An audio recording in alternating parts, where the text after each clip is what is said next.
No cable, just streaming. Instant queue on the screen all weekend. Pick the right flick, can't go wrong. Gonna watch Netflix all night long. No cable, just streaming. Instant queue on the screen all weekend. Pick the right flick, can't go wrong.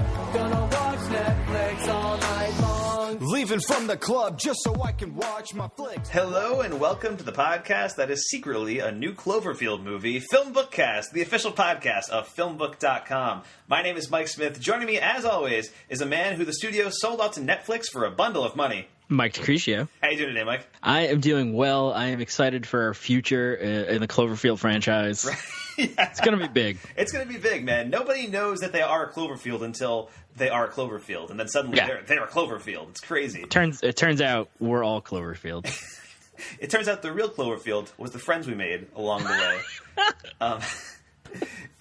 If you've never listened to Cloverfield Cast before, first we start with some film news, and then we move on into some discussions where Mike and I each discuss whatever media we've been consuming lately, and then after that we'll move on into our featured review. This week we are discussing the new film from director Julius Onah, and the third film in the Cloverfield series, which was a surprise release. Came out very suddenly. Nobody knew this was coming out until the Super Bowl. And it kind of like took film Twitter by storm. Everybody's like, oh my god. So for some background, and we'll talk about this more when we actually review the episode, this started out as a movie called God Particle, and we've known that God Particle would probably be a Cloverfield movie for many years at this point, but the movie kept getting delayed and we didn't really know what was going on. It wasn't officially a Cloverfield movie yet, and then there was rumors for a few weeks that it might hit Netflix, but again there was just nothing. And then suddenly during the Super Bowl there's a trailer for a new Cloverfield movie, The Cloverfield Paradox, and it was announced that it was hitting right after the Super Bowl. It was a day-and-date release, which I don't think has ever happened for a movie before. I don't think it was ever possible before now. It couldn't have been possible, yeah. So that's pretty insane, and we're going to get into that a lot in our review, I'm sure. But for now, Mike, let's move on into some film news. Hi, it's time for what? It's time for it's time for film news. Hi, it's time for what? It's time for it's time for film news. Film news. All right, it's time for some film news here on FilmBookCast, and we begin with some news that we kind of touched on in our last episode when we reviewed The Post. We had some late-breaking news during that episode that a poster had gone online that was a casting call for an adaptation of West Side Story directed by Steven Spielberg and written by Tony Kushner. And now we have a little more details about what that is. It's West Side Story. That's exactly what it is. But yeah, it seems like that's going to be Spielberg's next two movies are West Side Story and Indiana Jones 5. Those are the next two. I mean, that's exciting. I'm down. Yeah, I'm pretty excited. I mean, a musical is one of the very few things that Spielberg has not done up to this point. However, he does have one of my favorite musical moments in all of film, which is the opening of Temple of Doom. Wait, hold on. Someone hasn't seen Temple of Doom recently enough, it seems like. It's been a long time, Mike. Refresh my memory. The opening of Temple of Doom is they're in, I think, Thailand, I want to say, or they're in some kind of Asian country. It's kind of that James Bond-esque opening where Indiana Jones is like is poisoned, and the guy's like, "Oh, we have the antidote to the poison you just drank," and all that. Before erupting into a big action scene. But right before that, it opens up with the opening titles and stuff, and it's Willie Scott, Kate Capshaw in the movie, doing like a performance of Anything Goes.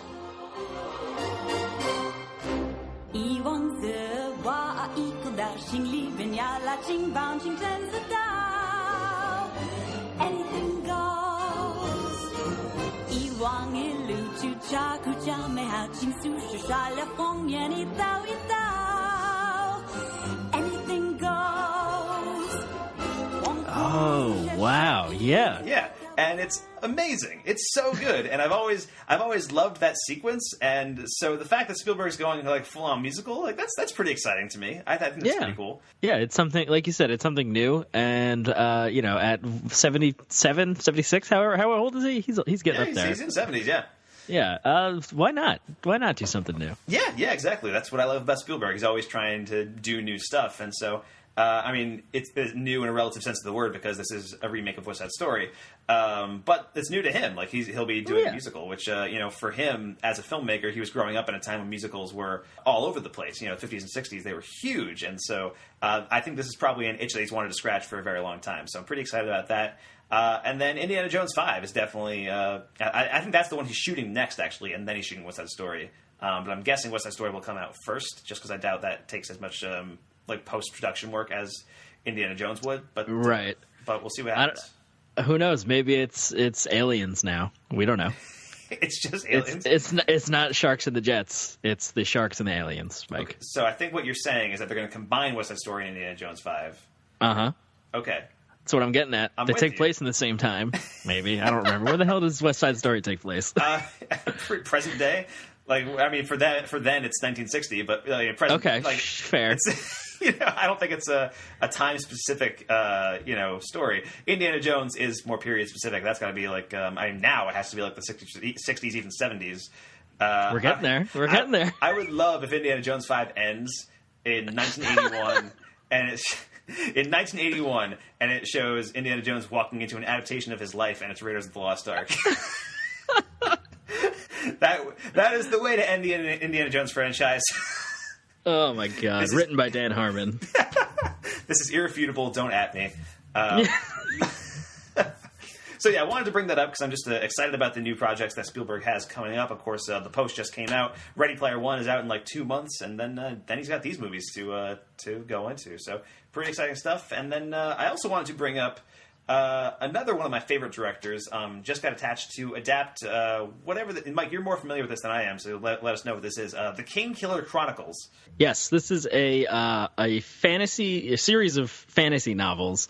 Written by Patrick Rothfuss, and they're pretty. It's insane that this person is attached to direct them. Right. So did I say the person? I don't think I did. I don't think you did. You said one of your favorite directors. Sam Raimi is attached to direct the Kingkiller Chronicles. Director of the Evil Dead movies, the Spider-Man movies. One of my all-time favorites. And so the Kingkiller Chronicles. What is this? It's a book series? Yes, it's a series of novels. There's 2 out so far. We've been waiting on the third one. We're kind of getting George R.R. Martin by Rothfuss right now. But that's okay. Work at your own pace, man. Sure. And it's a series. It follows the story of a man named Kavoth, and just to hit the chronicles of his life. And it's interesting that Raimi is directing it because he's known. He's got one of the most unique styles of directing and filmmaking. Kind of goofy and campy and all that stuff. And Kingkiller Chronicles isn't really like that. It's a pretty straightforward as hard fantasy, quote unquote, you can get, how The Martian was hard science fiction kind of thing. It goes through great lengths to explain why magic works the way it does, and it's kind of like a weird science thing. But it's interesting that Raimi's in it, is involved. I'm down. Yeah. I mean, the big draw and one of the most important facets of Kingkiller Chronicles is the importance of music and the story and what that plays and what it means to the main character. And Lin-Manuel Miranda is attached to, I think, write the music and the movie and maybe star in it. It's a whole thing. I'm a little unclear on what his role is, but he is involved in this somehow. Because I think what they're also doing, I think they're developing a TV series as well as a movie. And I think he's more directly involved with the TV show, but he's also producing the movie. But he's writing the music for both. I really don't know, because I don't know anything about this series of books or anything like that. So I can't say for sure what their roles are. Yeah. But the fact that Lin-Manuel Miranda and Sam Raimi are working on the same project, that's pretty exciting to me, because they're 2 of my favorite people. And if you enjoy fantasy stuff, which I know you sort of do. I do, yeah, very much. Yeah, so it's a weird confluence of events and names and stuff that I'm into. Okay. And hopefully they can just make it real good. That's the dream. That's the dream. Now, Patrick Rothfuss is a name that I know, but I don't know where I know it from. Is there something else besides Kingkiller Chronicles that he's done? Not really. He's written other short stories. He's an author primarily, but he's kind of just permeated nerd culture at this point. He might be an active Twitter presence. Is that what? He's really big in book Twitter or whatever. It's along with Sam Sykes and those kind of people. And he's kind of invaded. He's gotten involved with D&D and a lot of penny arcade stuff, things like that. So he's just kind of around. He's a big internet presence on top of having written these novels. Okay, cool. Yeah, so this is definitely a project that we're going to keep an eye on for sure. There's a huge level of talent drawn to the King Color Chronicles. Let's move on to this next bit of news. Mike, have you ever seen Mel Gibson's The Passion of the Christ? Honestly, I haven't. You know what? Neither have I. I actually own Passion of the Christ on DVD. Never watched it. Never watched it. Never watched it. Interesting. But get ready, because Mel Gibson is back for Passion of the Christ 2, and he's bringing along Jesus with him. Jesus... JC, my boy? Yeah, he couldn't get actual Jesus, so he got Jim Caviezel, right. which is, a pretty good backup. Jim Caviezel, of course, played Jesus in the original Passion of the Christ. So I think this one's called The Resurrection of the Christ. It'll be about, obviously the next stuff in the... Pretty sure Passion of the Christ leaves off where Jesus dies. But that's not, obviously there's more to that story. You got a built-in sequel. You got a built-in sequel right there.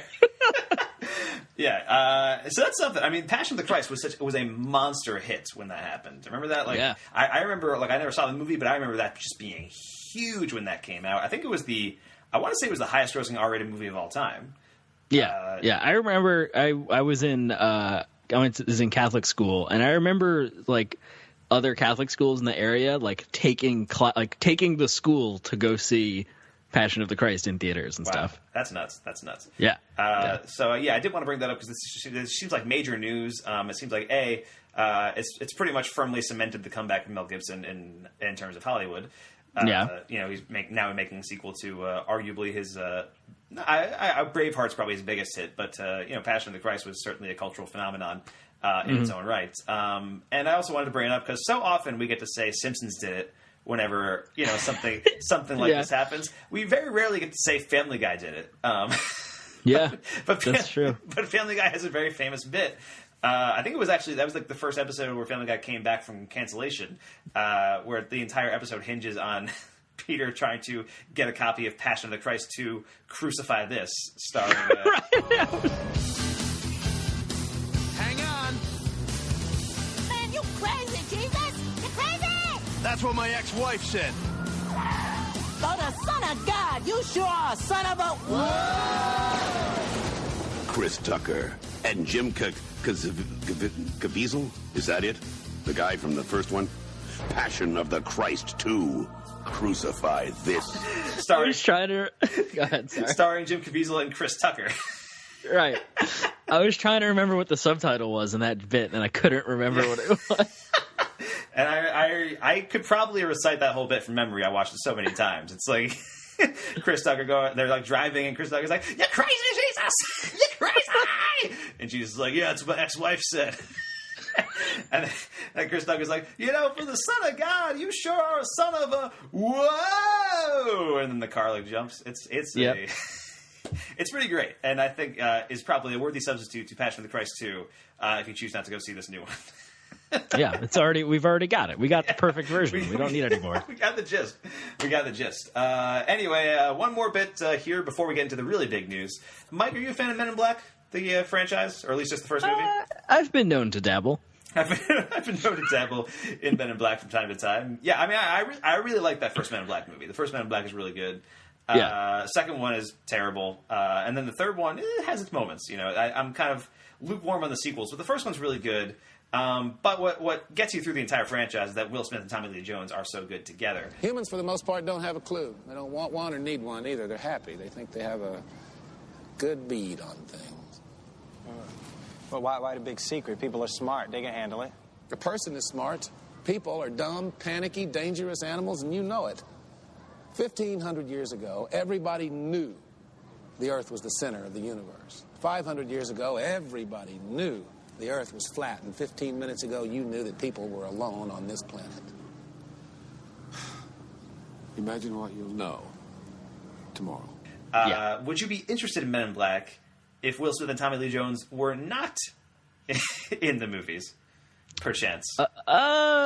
Mayhaps. Mayhaps. Is there an offer you'd like to make? Well, I can't tell you who's in it because we don't know that yet. But then what's the point? No, I'm kidding. But I can tell you who's directing it. F. Gary Gray has been hired to reboot Men in Black for a new generation. All right. Yeah, and so F. Gary Gray, director of The Italian Job, director of Straight Outta Compton, most recently director of The Fate of the Furious, is doing this Men in Black movie, and yeah, I mean, sure, like, Yeah, why not yeah. at this point? I was much more into the idea of Men in Black crossing over with the 21 Jump Street universe. Why are they so desperate to get Men in Black back into movies? I guess because they're really successful. Yeah, that makes sense. But I feel like they're only really successful because, you know, it's Will Smith. Yeah. You know, that was kind of his big... Men in Black was kind of his big franchise, really. Like, there wasn't, you know, I feel like Will Smith had a great blockbuster career. Maybe Bad Boys is the other big franchise, but there was only 2 of those. There was 3 Men in Black. But, you know, he was the biggest thing in the world for a while, Will Smith. Yeah. And he hasn't really had, like, a big hit in a long time. You know, he's resorting to starring in Bright on Netflix now. That's like... That's what he's doing. I guess, I mean, he was in Suicide Squad, but that's more of an ensemble thing, and, like, Yeah. you know, it did make a lot of money, but it was, you know, generally considered a disappointment. So I don't know, man. I think if they really wanted to, they could probably try to get Will Smith back for Men in Black 4. It wouldn't be the worst thing in the world, right? He'll be in Rip Torn's position, like the chairman or whatever. That's not his character's name, but like the guy that runs the order or whatever. That would actually be perfect. Rip Torn died in Men in Black 3. That like opened with his funeral or whatever. So yeah, that would actually work out really well. And then you could be like a handing of the torch kind of thing. Yeah, it would be the Force Awakens of Men in Black movies. That's what they should call it. Yeah, Men in Black: The Force Awakens. Yes, just not even try to disguise it. Daisy Ridley is one of the agents, and actually, honestly, if it was John Boyega and Daisy Ridley as the new Men in Black, like I'm in. Holy shit, that would be amazing. I'm in. Sign me up. Sign me the fuck up. Yeah, that would be dope. Anyway, and F. Gary Gray, I mean, solid director. You know, I think the reason he's been hired for Men in Black is because of his work on Fate of the Furious. He now has more experience with big action set pieces. So we'll see what happens. I really don't know if this will actually come to pass because I feel like there's not that much demand for Men in Black, especially without Will Smith and Tommy Lee Jones.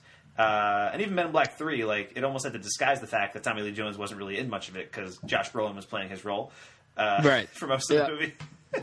And when Tommy Lee Jones was on screen in Men in Black 3, he was very clearly checked out. Like, he did not want to be there. Which, to be fair, is just Tommy Lee Jones. But yeah. But there was also no demand for a new Jumanji movie. And look how that worked out. And it made a buttload of money. I like Jumanji. I actually haven't seen it yet. I'll be seeing it tomorrow, as a matter of fact. And I probably would not have seen it. Like, I would not have gone to see this new Jumanji movie if it didn't make like $800 million, and everybody I know who saw it liked it a lot. Like, yeah, it's a weird case. It's a weird case. I really feel like it is a success on the level of like Jurassic World, where it's like, who could have possibly predicted this would make that much money? Yeah. And then in like a year from now, it'll seem so obvious in retrospect. Like, oh, well, Jumanji is a beloved property, and this one had The Rock in it. And it's like, yeah. What's going to be weird about Jumanji is that this is going to like build a franchise of Jumanji movies. There's already a third one like slated. Or whatever. That's already in the works. And I'm sure it's going to be like, you know, a few of them. And like, you know, people years from now will have grown up on like these Jumanji movies and think of like the Robin Williams one as like a weird prologue that happened. Yeah. Some weird experimental film that came out that no one saw. Like, it's so weird that Robin Williams one is also tied to these Jumanji ones that we all love so dearly. Exactly. Fucking millennials, man. Said the millennial. Anyway, we do got to move on and get into the big news, Mike. This just broke yesterday, and it's big news because it's Star Wars news, and Star Wars news tends to be the biggest news. So, in the future of Star Wars, we got the Solo movie, which is coming out in a couple of months, which just dropped its first trailer recently. I don't know if you saw that. Yes. Curious to hear what your thoughts on the Solo trailer are, but I'll get the news first. So, we got Solo coming up, Episode 9, a year later. Then potentially an Obi-Wan Kenobi movie a year after that. And then Rian Johnson's trilogy of Star Wars movies that he's working on. Mm-hmm.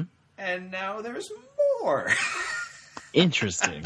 Disney announced via the Star Wars website yesterday that David Benioff and D.B. Weiss, the creative voices behind Game of Thrones on HBO, are writing and producing a new series of Star Wars movies.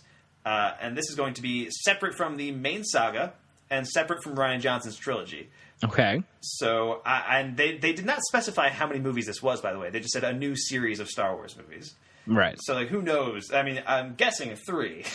Yeah.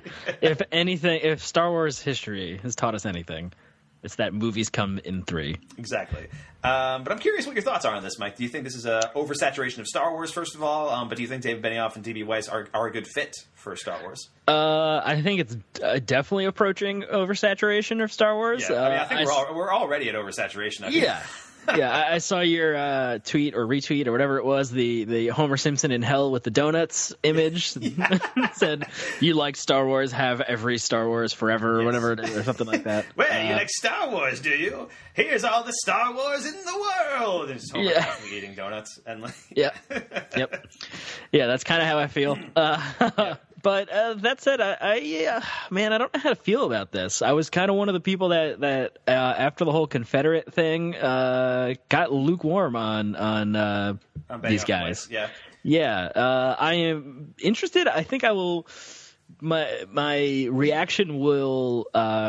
I'll have a stronger opinion of it after season 8, 7. I can't even remember. Jesus, 8. The final season of Game of Thrones. Yeah, the final season of Game of Thrones. After I see how they handle that, I think I will be more compelled to have feelings, I guess, about this, because it's real weird. They're two dudes that definitely wouldn't peg to put in a family-friendly franchise. I mean, they are like screenwriters who have done other stuff besides Game of Thrones, in the past. And I don't really know what I don't have their filmographies listed in front of me right now, so I can't really say what it is. But yeah, I think they can adapt to a Star Wars thing, and I think the idea, like, they're pretty good at like building something from this world, and like they've already taken an established fantasy world and kind of built their own thing from it.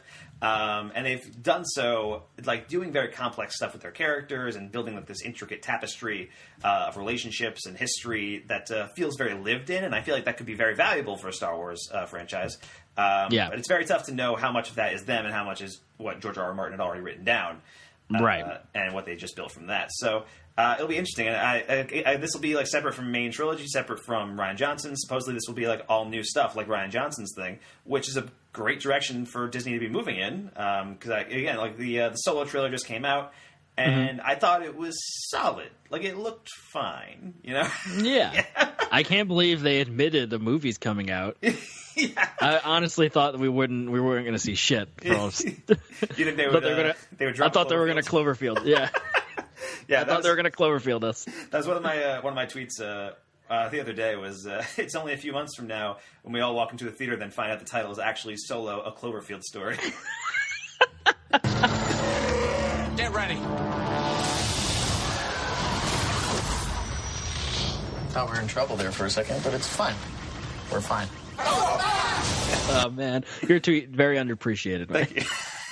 That's amazing. Thank you. You can all follow me at M. Smith Film Blog for more gems like that. But yeah, and I think, Solo, I think, will probably turn out fine. And I think the trailer looks fine.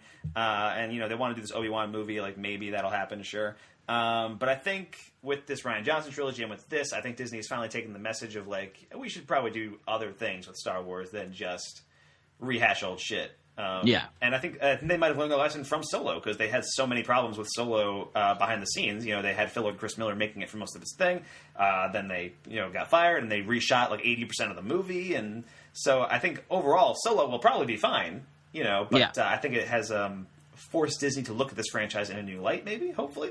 Yeah. The big complaint, of course, is why more white dudes? Why that though? Why? I mean, I get that for sure. Although, to be clear, they're not directing these movies; they're just writing them. Right.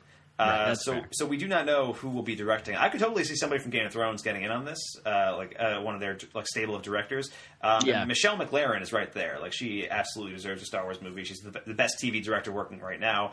She's worked on Game of Thrones, Breaking Bad, Better Call Saul. I think she worked on Westworld too, and I think she did a couple Leftovers. Like, she's been all over some of the best shows on TV. She was supposed to direct Wonder Woman originally, and then dropped out over creative differences, and then Patty Jenkins kind of swooped in. So I would love to see, David Benioff and D.B. Weiss write a Star Wars movie that Michelle MacLaren directs. Like, that would be pretty insane. That'd be pretty dope, yeah. But also, more to the point, I also feel like we won't see these movies for many, many years. Like, yeah, that's also fair. Yeah, because, I mean, we're not getting Game of Thrones until next year. Right? Like, that's happening, like, in 2019. So they're not going to be done with that for a little while. But then they have to actually write a new movie, and then a movie has to be made, and it's going to take some time. So I don't really know what the future of Star Wars is beyond Episode 9, outside of these vague trilogies from Rian Johnson and from David Benioff and D.B. Weiss. But I think they're pretty. I really love Game of Thrones. I think they've done a really great job with that show. So I'd be curious to see what they do with Star Wars. At this point, I don't really it almost feels inconsequential for me to say I'll see what they do with Star Wars, because I'll see what anybody does with Star Wars. It's Star Wars. Exactly. I'm going to see Solo, same as everybody else. Yeah. I'm still annoyed that Phil Lord and Chris Miller were kicked off, but I'm going to see it. It's still going to be there. Yeah. Yeah, and even I gotta say the trailer looked fun. There was some fun stuff. Actually, I did want to say the very end of the trailer kind of got my hopes up a little bit, because there was one bit where Han flips the Falcon and knocks a TIE fighter into an asteroid, and I was like, all right, that's pretty cool. That was pretty dope. Yeah, and then Han has a line towards the end where it's I thought we were going to be in trouble there for a second, but it's fine. We're fine. And that just felt like a very Han Solo-y line, and it felt right, Yeah. And it's very difficult to judge what Alden Ehrenreich will be like as Han Solo from a minute and a half trailer. But I thought from what I got from the trailer, he looked solid in the role. I thought he was perfectly fine. I was afraid he was going to be doing an impression of Harrison Ford. That would have been.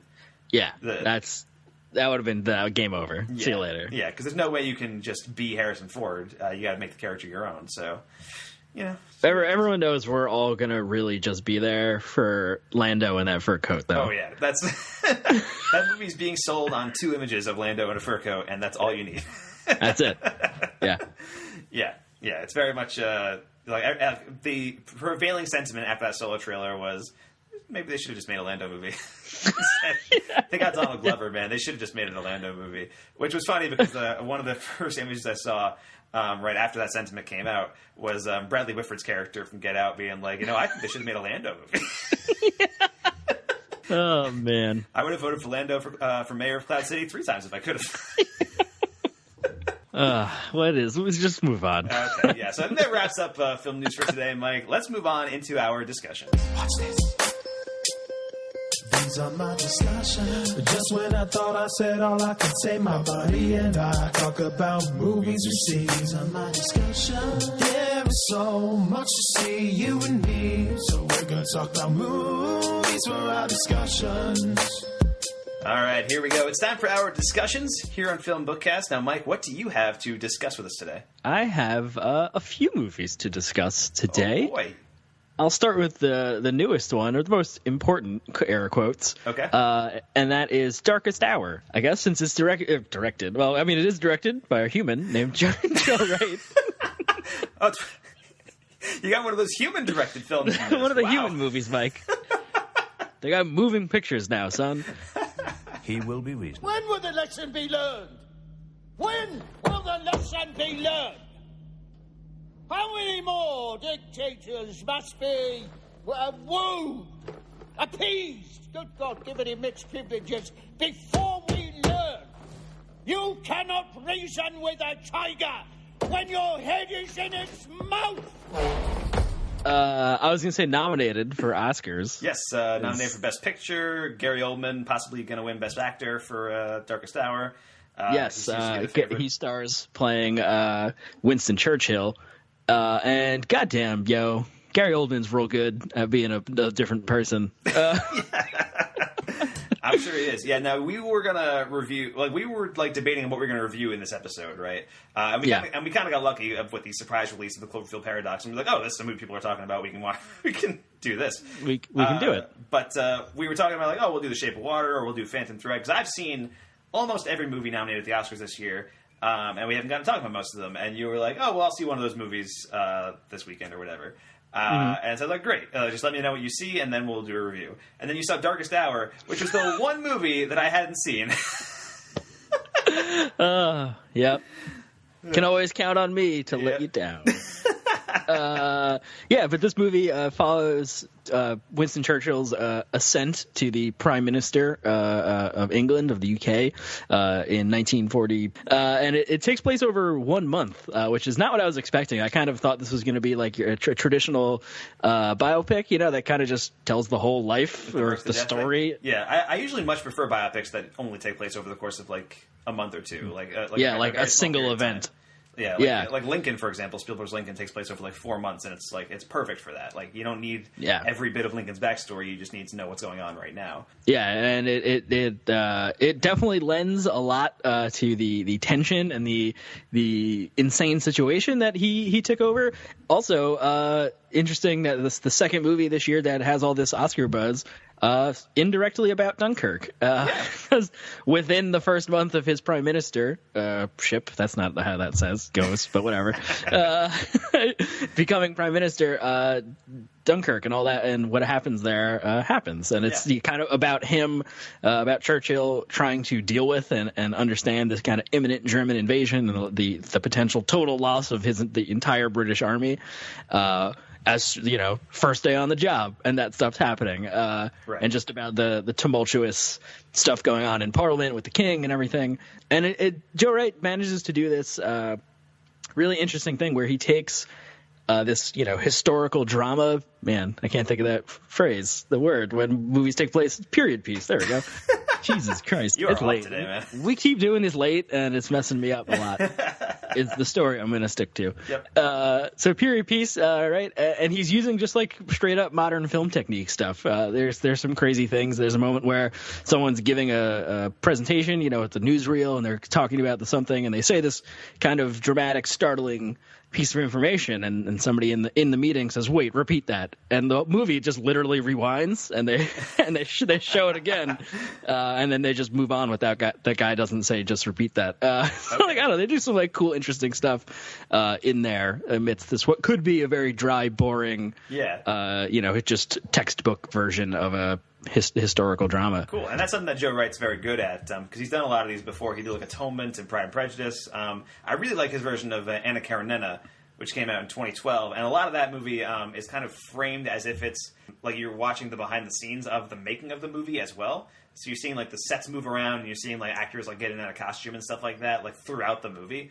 Oh, that's really cool. Yeah, it's a really interesting experiment. So it sounds like he's bringing a lot of that to Darkest Hour as well, which is pretty cool. Yeah. So that's the new movie that I've seen recently, and then I want to just talk about some movies real quick that I watched on Filmstruck that were important, I guess. But first time viewing for me. Okay. First up was Scanners, David Cronenberg. I didn't write down the year because it's 81, I think, or something 81, like that. Yeah.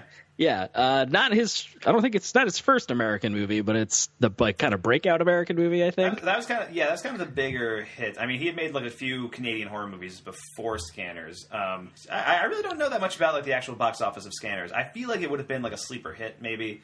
It's a cult movie now. Yeah, it might have bombed at the box office, but like the people who saw it really dug it, and like it kind of grew from there. Like I really don't know that much about that, but the imagery of Scanners is really what sticks with you. The exploding head, obviously. Yeah, the exploding head, which is hilarious. I guess it's a slight spoiler. I thought that was a climax. Nah, it's like the first 10 minutes. Yeah, it happens really early on. It's like, oh my god. So yeah, it's awesome. Shadow government hunting psychic ability people. I'm in body horror shit. Sign me up. Yep. Great. Next movie was Kronos from 1993, directed by Guillermo del Toro, his first movie. And it's vampires as only Del Toro can do. Absolutely. Mexico City, antique shop, weird, down home, kind of thing, like this family drama.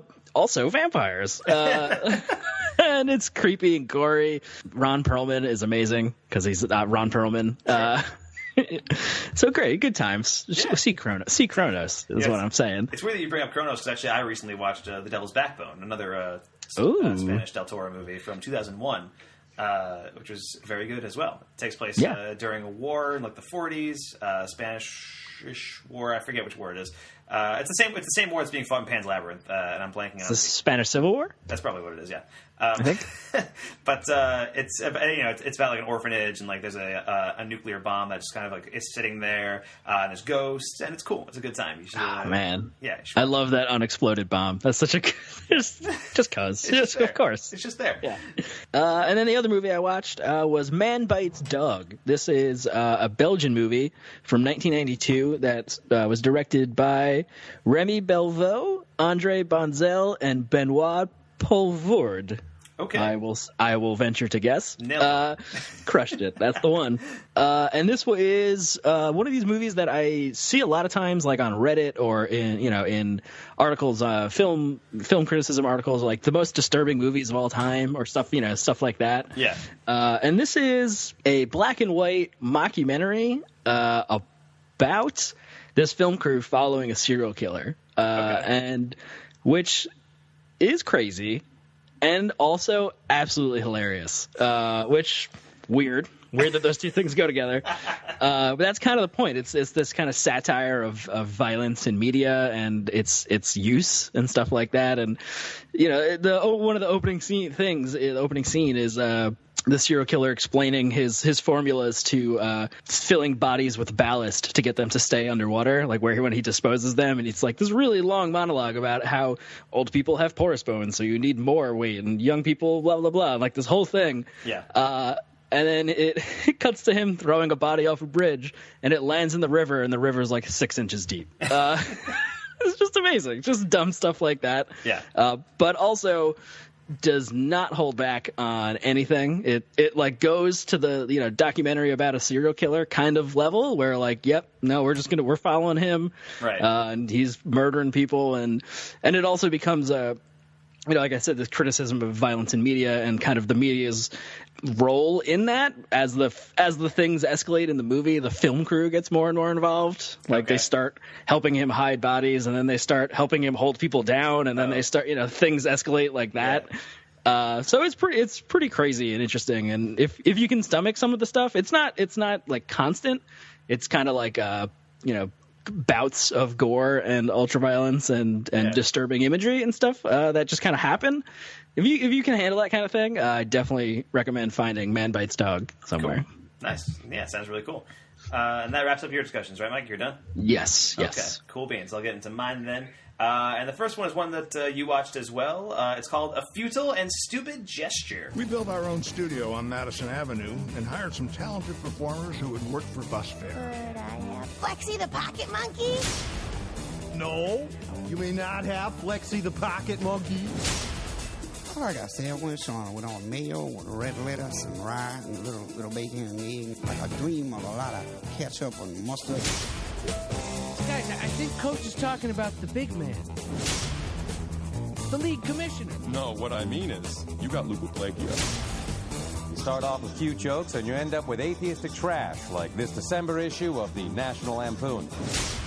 Yeah, so these actors don't look exactly like the real people, but come on. Do you think I look like Will Forte when I was 27? Do you think Will Forte is 27? Yes. Yes, and this is the new movie directed by David Wayne, who I absolutely love. He's one of my favorite comedy directors. He made one of my favorite movies of all time, which is Wet Hot American Summer. He made They Came Together and Role Models and Wanderlust, and he worked on the Wet Hot American Summer TV shows and Children's Hospital. He is awesome. He's super funny, and I was really excited about this movie for a long time, as soon as it was announced, because this is David Wayne directing a movie about one of his comedy heroes, Doug Kenny, the co-founder of National Lampoon, who in this movie is played by one of my favorite actors, Will Forte. And so it's a perfect combination of things that are catered exclusively to my interest. So I was pretty excited for that. And now, Mike, maybe this was like a year ago, you watched a documentary about National Lampoon, which is also available on Netflix, called Drunk, Stone, Brilliant, Dead. And you watched this. So how did this compare to the documentary that you watched?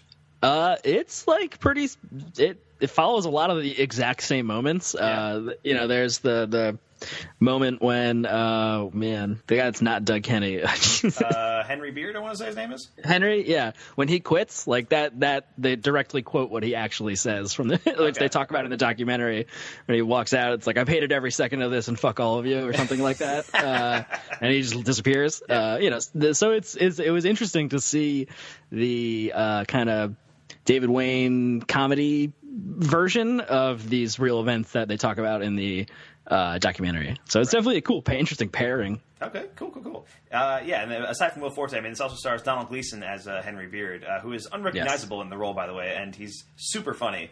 I really enjoyed his performance. But then it also has a lot of modern comedians playing these comedy people from the past. Probably most notably Joel McHale as Chevy Chase. which is amazing because obviously they started together on Community, and Joel McHale has clearly studied how to do a Chevy Chase pratfall because he does it a couple of times and it's always awesome. So that's pretty great. But I gotta say, the highlight for me was Thomas Lennon as Michael O'Donoghue.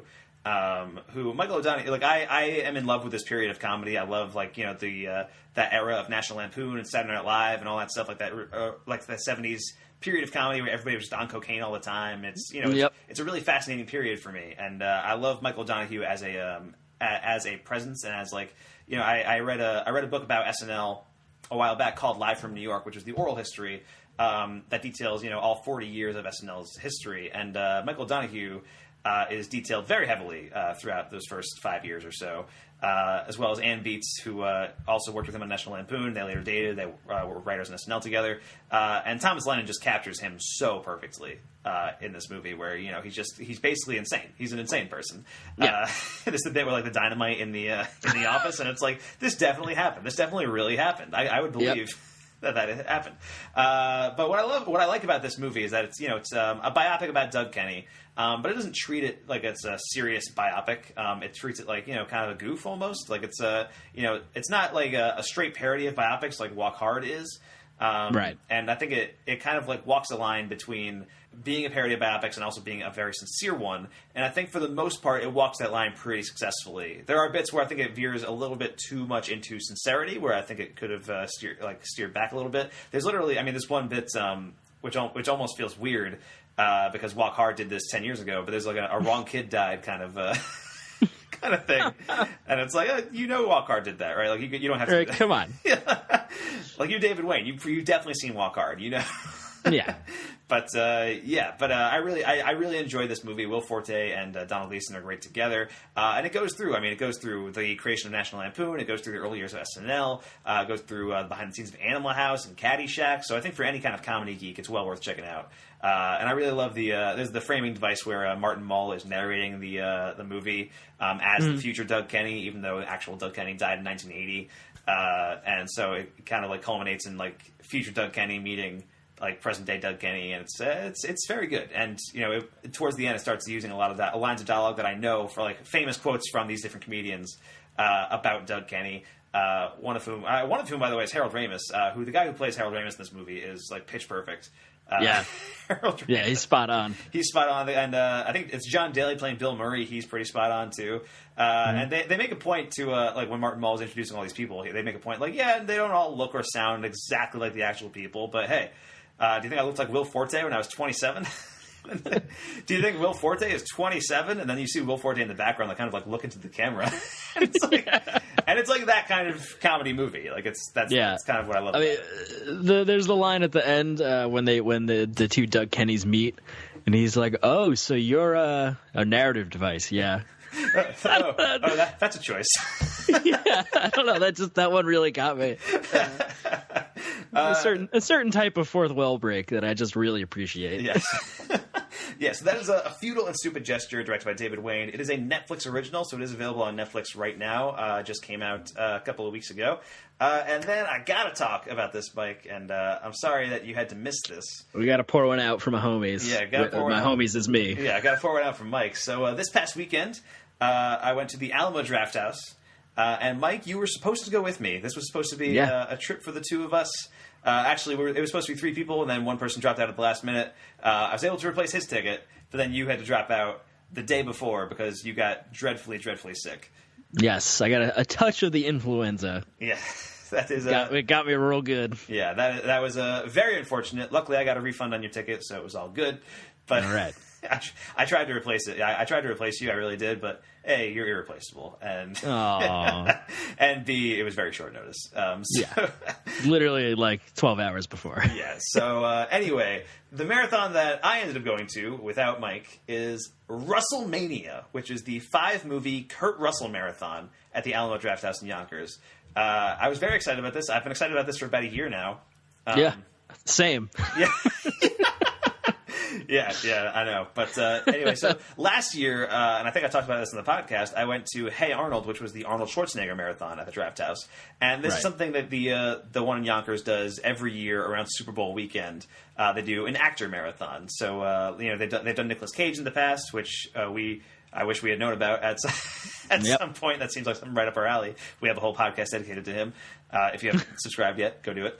And they had like a Jean-Claude Van Damme one and stuff like that. They did a Schwarzenegger one last year. This year was Kurt Russell. And by the way, next year it's Wham Pam, the Pam Grier Marathon. So mark your calendars. Oh, shit. Mark your calendars for that, because that's going to be dope. But yeah, so there was 5 Kurt Russell movies in a row, and it was an experience, man. It was wild. It was so yeah, I'll go through the movies one by one. When they first started, Justin, who programs the movies at the Draft House, kind of came out and like introduced it and was like, "Yeah, we're very excited about WrestleMania." And then he talked about what they were planning to do with the marathon, and the idea behind it was to do some movies that don't get as much play at that Alamo Draft House and don't get much play in general. He talked about Kurt Russell as an icon and like how he's known very well by film geeks, but only for a select few movies, even though he's a much greater talent than just those couple of movies, you know? Right. So he wanted to go outside the box a little bit with this marathon, pick some movies that people might not expect. You know, it's not going to be 5 John Carpenter movies in a row, you know what I mean? Although... I mean, that would have been great. That would have been awesome. That would have been awesome. But like, those are all movies I've seen already, and what I welcome in these marathons, what I really love, is seeing movies that I haven't seen on the big screen and seeing a lot of them at once, so I can like just cross them off my list real quick, all at once. And it's awesome seeing a favorite on the big screen too, which is always great. But for this, it was really cool to experience some sides of Kurt Russell I haven't seen before. So we'll get right into it. The first movie was the only one that had previously played at the Draft House. By the way, these were all in 35mm film, which was nice. This had played at the Draft House about like a little less than a year beforehand. Tango and Cash. Perret! The geezer you want, Perret. He's Perret. Who the hell is Perret? The bloke with me in prison. He's the governor. Yeah, where's he now? Where's the governor? The desert, Ryko Airfield. Think he's telling the truth? I don't know, but it's not raining, and he's standing in a puddle. Disgusting. You know, Potato Head, you just fell for the oldest routine in the book. Bad cop? Worst cop. From 1989. Have you ever seen Tango and Cash, Mike? Because this movie is crazy. No, I haven't. I've heard of it. I can't remember who's the other guy in it. Sylvester Stallone. Sylvester Stallone, right? Yeah, Okay. so it's Sylvester Stallone and Kurt Russell, and it's a buddy cop movie from the 80s.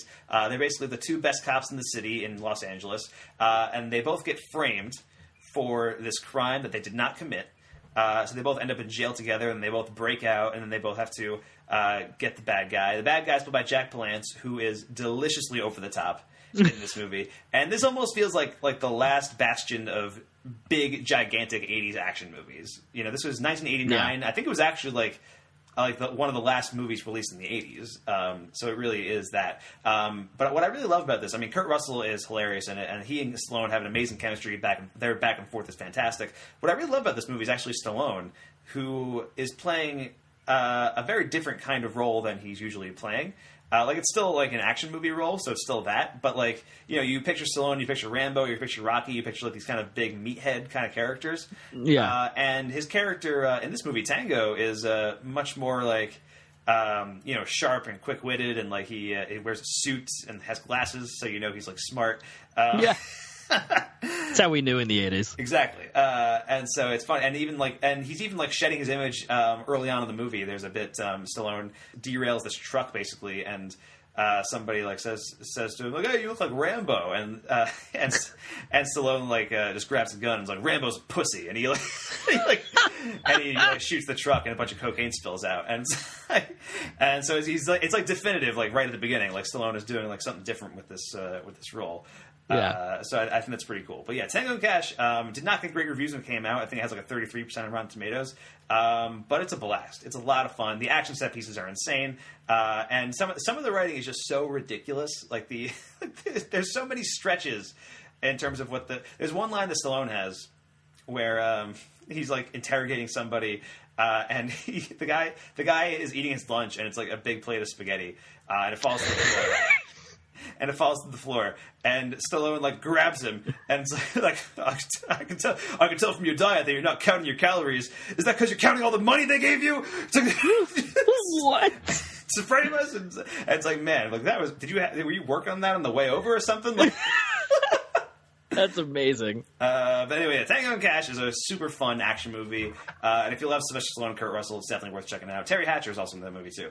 And then movie number 2 was my favorite movie of the entire lineup, and it was one I'd never even heard of, Mike. I had never heard of 1997's Breakdown. What the hell are you doing, buddy? I was trying to get you to pull over. Didn't you see me? Yeah. Well, never mind. Listen, I'm looking for my wife. What? My wife. Where is she? How should I know where your wife is? I'm the guy with the Jeep. You gave my wife a ride. You were supposed to drop her off at Bell's Diner. Not me, sorry. Wait a minute. What do you mean, sorry? This is like a half an hour ago, for Christ's sake. You don't remember?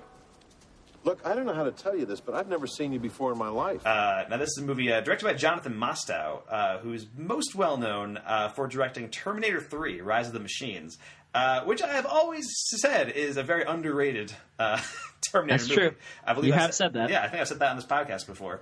And this movie is incredible, dude. Like, I think it's one of my favorite movies now. Like, just straight up. Holy shit! Wow. Yeah, it is amazing. So the idea, it's just a tense, tight thriller from '97. Kurt Russell plays an everyman. He and his wife are on this road trip cross country. They just got a new job and they're moving out. They're on this road trip. Their car breaks down, and when their car breaks down, this trucker comes along and offers them a ride into town. His wife takes the ride while he stays behind with the car and waits for it to cool down. And a few minutes, 20 minutes pass, and the car starts working again. So he drives into town, can't find his wife, and his wife has disappeared, and he doesn't know where his wife is. And for a long time, it plays like an episode of The Twilight Zone or something, like just this really long Twilight Zone episode before becoming just gradually more insane and tense and. It's so good, man. Like the final sequence with the truck, it's this incredible car chase. It's beautiful. It is such a good movie, and Kurt Russell is amazing in it. He's I really loved Breakdown. This is a hidden gem that everybody should watch. I think I don't think it's available on Blu-ray. It is on DVD, and I might buy the DVD on Amazon as soon as I can, actually, because it is fantastic. And I was. I saw that, Breakdown was coming up. I saw the title Breakdown on the screen, and it said directed by Jonathan Mostow, and I recognized, Terminator 3, Jonathan Mostow. I kind of like Terminator 3. I'll see what this is. And now I'm like, how is this guy not making movies all the time?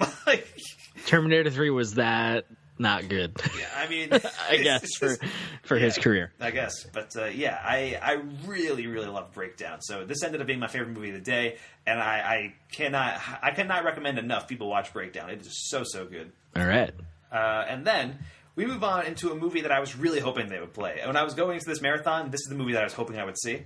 Yeah, this was your pick. This was your call. Yeah, this was the one I was real excited about.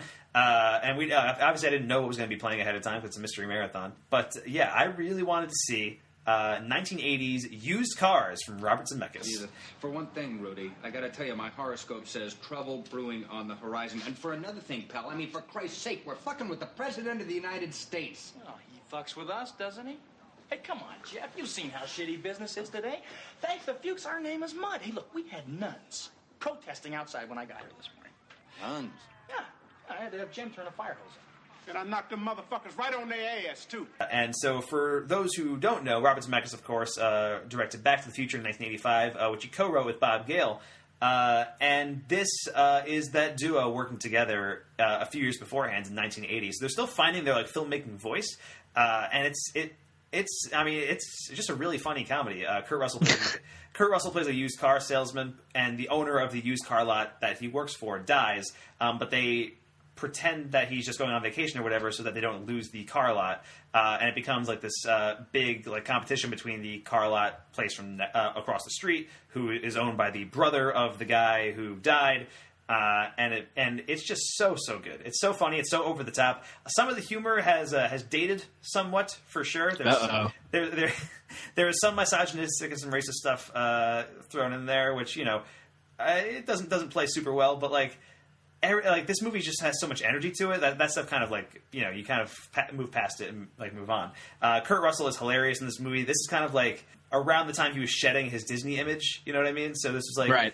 He was, a Disney child actor for most of the 60s and 70s. And then starting in 1980, he made Used Cars, and in 81 he made Escape from New York. And that was kind of the shedding of the official, okay, Kurt Russell's an action star now. We can, he's not Disney's boy anymore. But yeah, this is I feel like he made this consciously just to break away from that Disney mold, because this is such a raunchy movie, and there's a lot of like, you know, nudity and vulgarity and all that stuff, and you know, this incredible like just set pieces that like Robert Zemeckis would like, the skills that he has for these set pieces are very evident in like Back to the Future and stuff like that. But there's a bit towards the end when it's like 250 cars just like driving down like a desert highway, and Kurt Russell's on the cars and he's jumping from car to car, and it's really cool.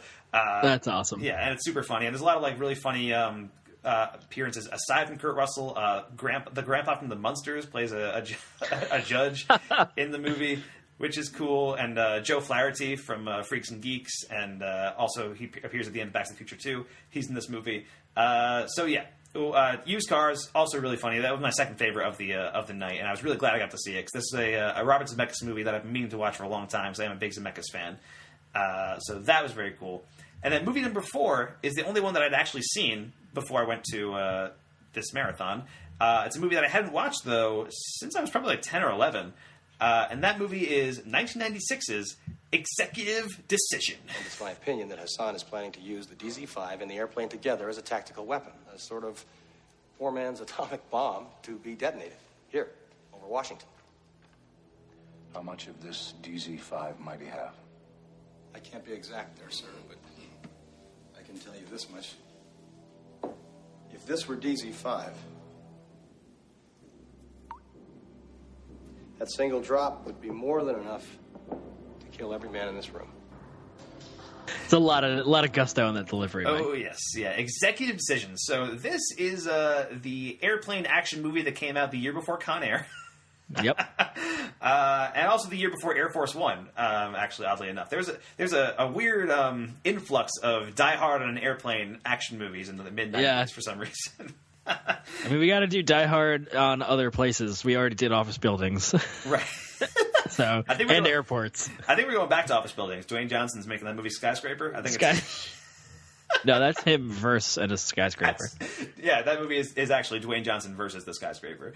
Yes. So this is it's a solid action movie. It's fun. I enjoyed the movie. It is there's a lot of really funny moments. It's got a really great cast that includes like John Leguizamo. It includes Steven Seagal, who, by the way, I had seen this movie when I was a kid, and the only thing I really vividly remembered from this movie is Steven Seagal's death scene, which happens like 30 minutes in. It happens pretty early on. And do you remember? Like, you've seen Executive Decision, right? I have, but it's the same thing. I haven't seen it in 15 years, and I don't remember how he dies, though. Really, that was the one scene I like vividly remember. When I saw Executive Decision was the movie playing, I was like, oh man, Steven Seagal dies like real early. That's awesome. It's Steven Seagal and Kurt Russell are set up as like these kind of like rivals who like kind of dislike each other, and like they have a history and stuff like that. And then when their plane attaches to the plane that they're trying to get onto, there's like a wind tunnel that they're all climbing up, and then it suddenly detaches, and Steven Seagal goes fucking flying. And it's amazing. It's the funniest thing. It's so good. But yeah, this is basically Die Hard on a plane. Kurt Russell is good in it, and what I kind of like about this movie as an action movie is that it's about Kurt Russell as a hero who is trying to avoid action as much as possible, because he's not somebody who is like combat trained or anything like that. So, and he's also in a tuxedo for basically the entire movie, which is cool. Sure. Yeah. Yeah, it's worth checking out if you haven't seen it. It's not like one of Kurt Russell's best action movies, but it is definitely a solid movie. And then that brings us to our final movie of WrestleMania, Mike, movie number 5. And at this point, I was pretty convinced that the movie we were going to watch was Escape from New York. And the reason I thought that is because I figured, well, it's probably going to end like a big hit, right? It's got to end on something like people really know and people really like. And it would have been a good one to end the marathon on. And Justin had mentioned that, the movies that were being shown after Tango and Cash had never been shown in this theater before, and I didn't think Escape from New York had been, because I knew that I knew for a fact The Thing had screened there before. I knew for a fact that Big Trouble in Little China was screening there. It's actually screening there at the end of the month. So I was like, well, yeah, so those movies are probably out. Yeah. Escape from New York, that's a big hit, and that's Kurt Russell's most iconic role, Snake Plissken, so it would make sense that would be the movie. And I was half right. Because, when Justin introduced this one, he was like, yeah, so I thought this would be a fun one to end on. It's not exactly a good movie, but but it's one that I think you'll enjoy watching with this kind of crowd. And that movie was Escape from L.A. Get this crap out of me. I guess we've got a deal.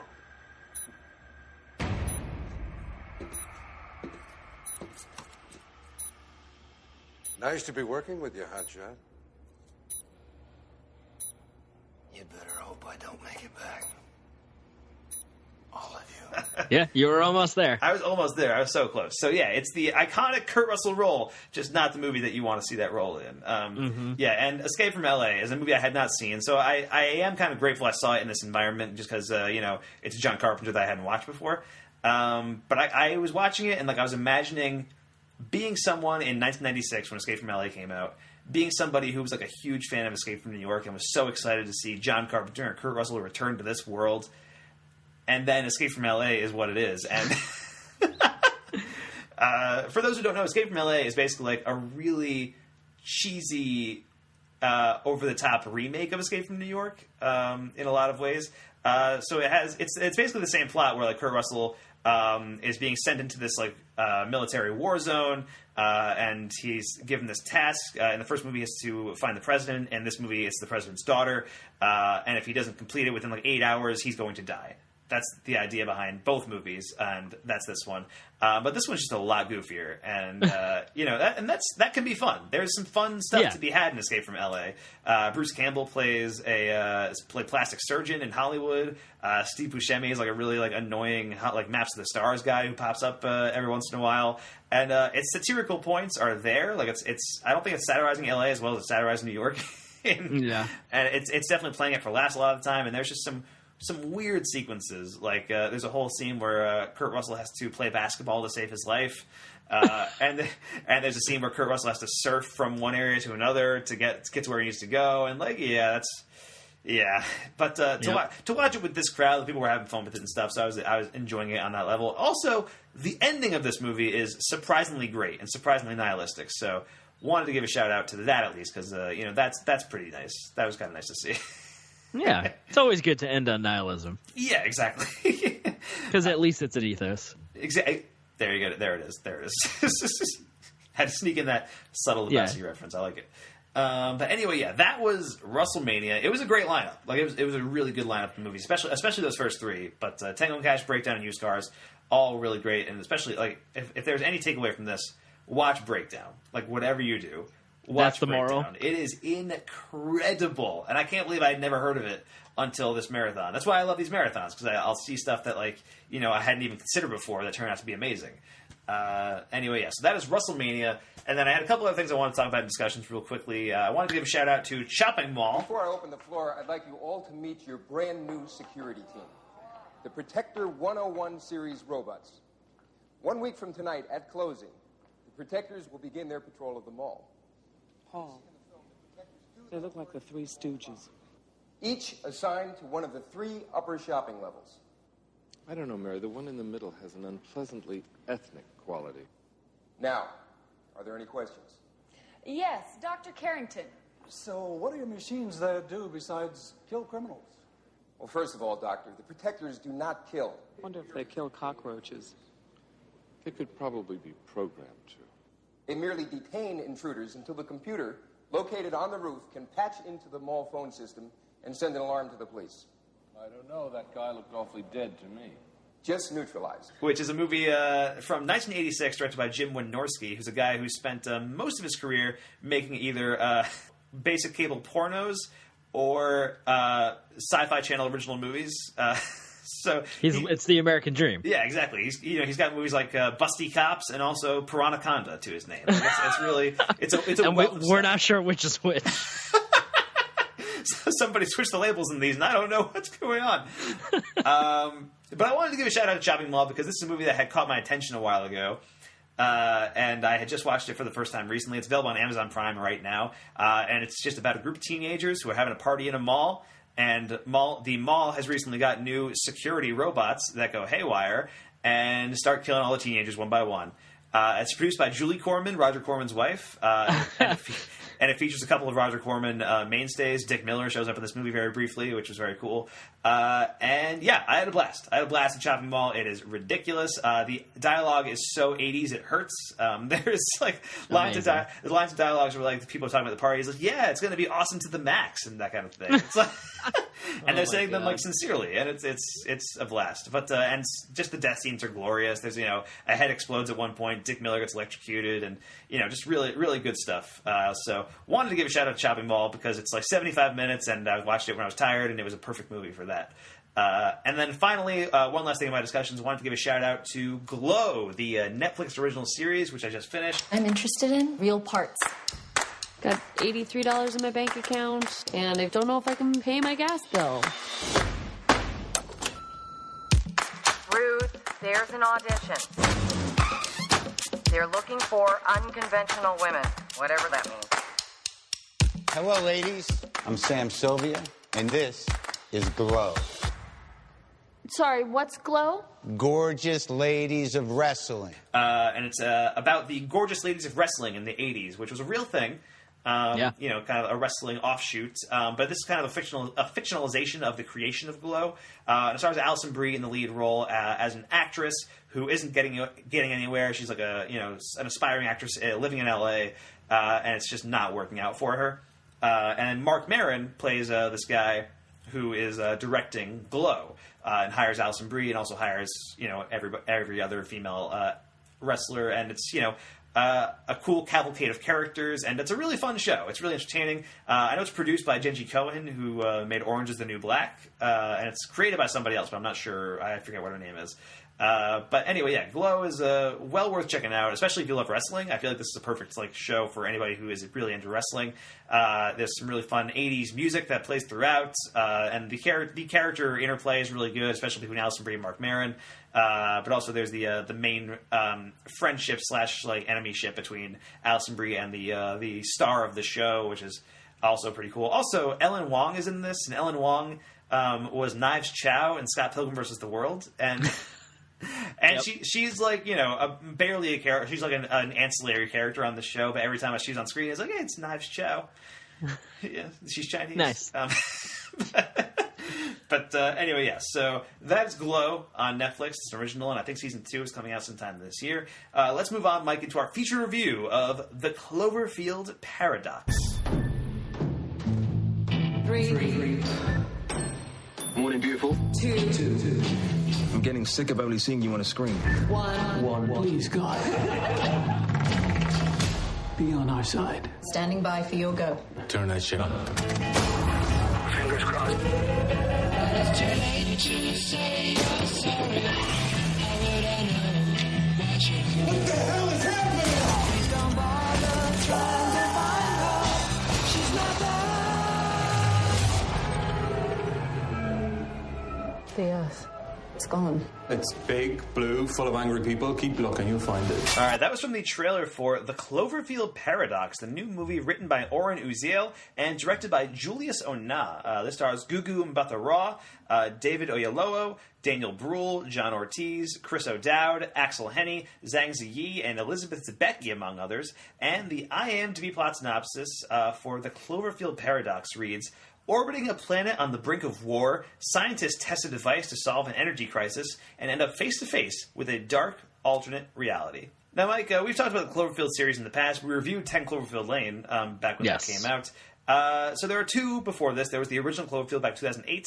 And when 10 Cloverfield Lane came out, that was kind of a huge deal, right? At least for us. Because, when the first Cloverfield came out, it was released as part of this, long marketing campaign. It was a big deal when the original one came out, right? There was those trailers that didn't have the title of the movie on it, and you were like, "What is this?" And and that went on for months. People were wondering, what could Cloverfield be, and all that stuff. Nobody really knew what the movie was until they were watching it.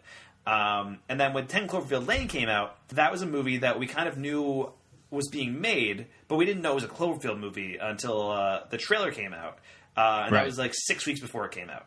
Right, so that was called Valencia, I think, as Dan Trachtenberg was making it. They kept referring to it as Valencia, and they were like, "Oh, Dan Trachtenberg's new movie Valencia has got a new trailer coming out." And then suddenly, that trailer comes out, and at the end of the trailer, it's like, Cloverfield, and everybody's like, what? What? And it was coming out 6 weeks later, and that was awesome, right? That was such a cool reveal, marketing wise. Like I was interested in that movie already because I like Dan Trachtenberg, and I was excited to see his directorial debut. But you put the word Cloverfield on there, and suddenly people were like, "Oh shit! Like this? Oh, how does this connect back to Cloverfield? Like what? Like, how is this?" And it turned out that movie didn't really connect Cloverfield really at all. No. And it seemed, and what they were doing with this Cloverfield series, they were like, "Oh, so the plan is like turn these Cloverfield movies into like what the Halloween movies almost were going to be, right? The original plan for Halloween was like it was going to be like an anthology where like so there was that first Halloween, which was Michael Myers, and then like the next one was going to be whatever. But then so they did Season of the Witch without Michael Myers. That failed, and then so they went back to the Michael Myers stories, and that's kind of what Halloween became.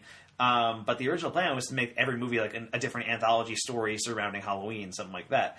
And so the idea was to make like a Twilight Zone-esque series of films, just all branded Cloverfield. And that, to me, is a great idea. Like, because then you're getting a lot of really original sci-fi out there. You just toss the name Cloverfield on it, and you'll ensure people will see it. And so that's pretty cool. But then when 10 Cloverfield Lane came out, it became a thing where it's like, oh, so now any bad robot movie in the near future that we know is happening could also potentially be a Cloverfield movie, and we just don't know it yet. So there's been a lot of like online sleuthing to try to figure out like what's the next Cloverfield going to be and stuff like that, because we knew they were trying to make more. And this movie, God Particle, has been in the conversation for a very long time. Like it's basically been confirmed for a long time that this would be the next Cloverfield movie. There was no actual like announcement about that, but they just did. We all kind of knew. Like anybody in film Twitter kind of knew God Particle is the new Cloverfield. Eventually, it'll get a new title. Yeah, and then like God Particle started getting delayed. Paramount pushed to like April, I think, recently. Just recently they pushed it to April. And then there were rumors circulating that God Particle might make a debut on Netflix. That there was a few weeks of that where there's rumors that Paramount might not be confident in God Particle. They want to toss it to Netflix, and there's a lot of people debating about the merits of that. Like, is Paramount really going to make their money back on that and stuff like that? And it turned out, yes, God Particle is going to Netflix, and we all found that out together collectively at the same moment during the Super Bowl. Now, were you watching the Super Bowl when this trailer hit, Mike? I was not, actually, because of the touch of the influenza that got me. Previously mentioned. Well, I was watching the Super Bowl.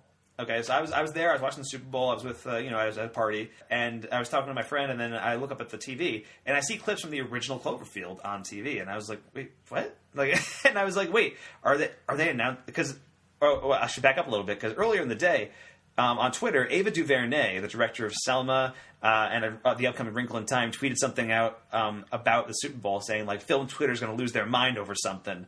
It was 30 seconds tonight will change film Twitter forever, or something like that. Something along those lines, right?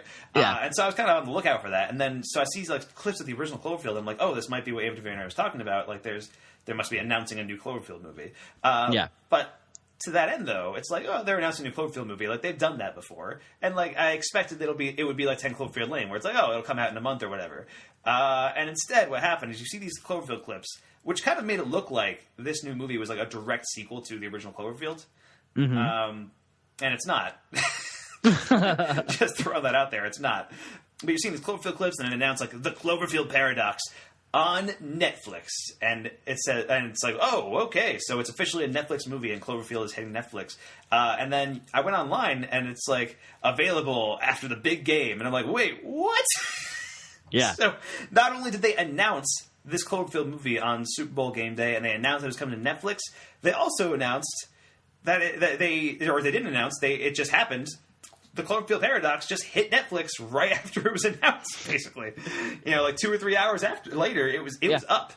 And that is insane, man. And I think that's, part of me wonders, is Cloverfield a great series, or is it just a great series of marketing ploys? Because so far, in terms of marketing, it's 3 for 3. It's a legendary series in terms of that. But I don't know how they can possibly top that. How can unless they pull a U2 and we just all get this movie next. It just they shows don't up say on anything. Yeah. That's the only thing. That's the only thing left. Yeah. There's a tweet from a guy called @ClanKitty. I don't think it's a racist guy. Don't worry about it. Okay, all right. But it's he tweeted out this: Cloverfield, elaborate marketing campaign months prior to release. 10 Cloverfield Lane, released a month after being announced. Cloverfield Paradox, announced and released on the same day. Cloverfield 4, JJ comes to your house and chucks the Blu-ray through the window unannounced. Yeah, like that's it. That has to be what happens, right? That's all that's left. Yeah, and David Ehrlich also had a similar tweet where it's like, this 2008, that weird trailer is a Cloverfield movie. 2016, that other movie is actually a Cloverfield movie. 2018, the Super Bowl is a Cloverfield movie. 2020, a woman delivers a baby after 36 hours of labor. Doctor, congratulations, the Cloverfield movie. Oh my god. Yeah, it is the world has Cloverfield fever, man. There's at least we got good memes out of it. We got some good memes out of this Cloverfield thing, yeah. And so the Cloverfield Paradox hit Netflix, and it was a surprise to all of us, and we were all kind of taken aback. And it kind of gave us a unique way to watch this movie because normally we're so inundated with film culture at this point. Like we see trailers for stuff. We see critics talking about a movie 2 weeks before it comes out because they've already seen it and like reviewed it and stuff like that. And this, there was nothing. Like we saw a 30-second bit during the Super Bowl, and then suddenly everybody was watching this movie without any prior knowledge about what it is, and that's pretty cool. So, Mike, what were your overall thoughts on the Cloverfield Paradox? I definitely had a interesting. I think that is a interesting experience for everyone to have. Welcome to being Unsullied. It's wonderful. But I didn't even get to see the 30-second TV spot. Right. So you were just on Netflix and suddenly a Cloverfield thing popped up and you were like, what the fuck? Yeah, pretty much. No, I saw on Twitter later on, or on Reddit or something, about like the Cloverfield Paradox and that what had happened and all that stuff. And then it dropped on the album. Yeah, pretty much, yeah. And but when I opened Netflix, it's like, boom, here it is, just hit play. So like I didn't, it was the first thing that showed up because Netflix has weird algorithms for that stuff. But my overall thoughts and experience was, this is probably the best version, the way this could have gone in terms of this movie's release. Because if people had to pay $12 a person or whatever, get a babysitter, go see, they'd be real pissed, man. People would have been so mad. But for free, just because we got a movie for free, that's a Netflix original, and it's a goofy attempt at sci-fi horror. Like, sure, why not? I had a lot of fun with Cloverfield Paradox. Okay, interesting. I mean, it definitely didn't work on a whole lot of levels. Kind of like any of them. Yeah. But it made me really. It just really made me want to watch Event Horizon because it's such a better version of this movie. It's Event Horizon. It's just Event Horizon. It's just Event Horizon. Yeah. I mean, the Cloverfield Paradox hitting Netflix. It does feel like as you're watching it, this is a last ditch attempt by the studio to just recoup their losses on a film that they think will bomb, like 100%. Yeah. And I think if they slapped the Cloverfield name on this movie and put it out into theaters, it might have made money because it had the word Cloverfield in the title. Mm-hmm. And I know like 10 Cloverfield Lane made a pretty decent chunk of change, so like there's value in this brand.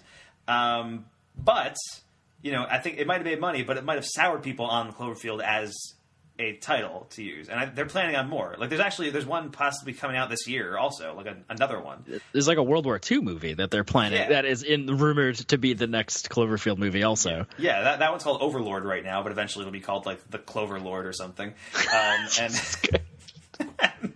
Yeah, you're probably right. I hope it is called that, actually. That'd be amazing. But yeah, so it does feel like the studio, knew they kind of had a stinker on their hands and was like, okay, so we can throw this on Netflix and people will probably be more charitable to it because they don't have to go anywhere. And yeah. and that's kind of what happened. And it was interesting. So you watched this like that night, right? Like that as soon as it was on Netflix? I actually watched it Monday morning. Okay, interesting. Okay, so yeah, I watched that Monday afternoon. And it was interesting to watch the conversation around this movie shift over just the course of a few hours. Because when it was announced, people were like, "Holy shit, this is like the craziest thing of all time! I can't wait to watch this Cloverfield movie." And then that was during the Super Bowl, like around like 10:30, this movie hit Netflix, and then you just see like the reactions start to come in around midnight, 1 a.m., and it's like, ooh, yeah, I see why this is a Netflix movie now. Yeah. Yeah, I guess I had the benefit of hearing all that, being in my fever, sleep, haze kind of thing. I didn't pay attention past hearing about it. Okay. So then by Monday morning, I was still like, hell yeah, let's do this. And then by Monday afternoon, after I had watched it and everyone else had also watched it, it was like, ooh. maybe not so much. Yeah. I mean, So I will say, I mean, this never comes close to the level of the other Cloverfield movies. Because those are very good. I really love that first one, and I really love 10 Cloverfield Lane. I think we both put 10 Cloverfield Lane on our top 10 list that year. Yeah, 10 Cloverfield Lane's like an incredible movie that just happens to be this Cloverfield thing. Yes, exactly. But I think in both cases, I think in that movie and in this movie, I don't think they started off as Cloverfield movies. I think they started off as just standalone movies. That they threw a monster in at the end of and made it a Cloverfield movie. And I feel like that's more felt in this movie than it is in 10 Cloverfield Lane. Whereas 10 Cloverfield Lane, the ending with the monster is kind of tacked on from what it feels like a much different movie than you watched for the preceding hour and 40 minutes. Those last 10 minutes, and I think it works in 10 Cloverfield Lane. I like it in that movie. But in this movie, all the Cloverfield stuff, it just feels weird. I mean, it just it's. I think I don't think they've ever said the word Cloverfield in either of the other two movies. They say it every 45 seconds in this movie.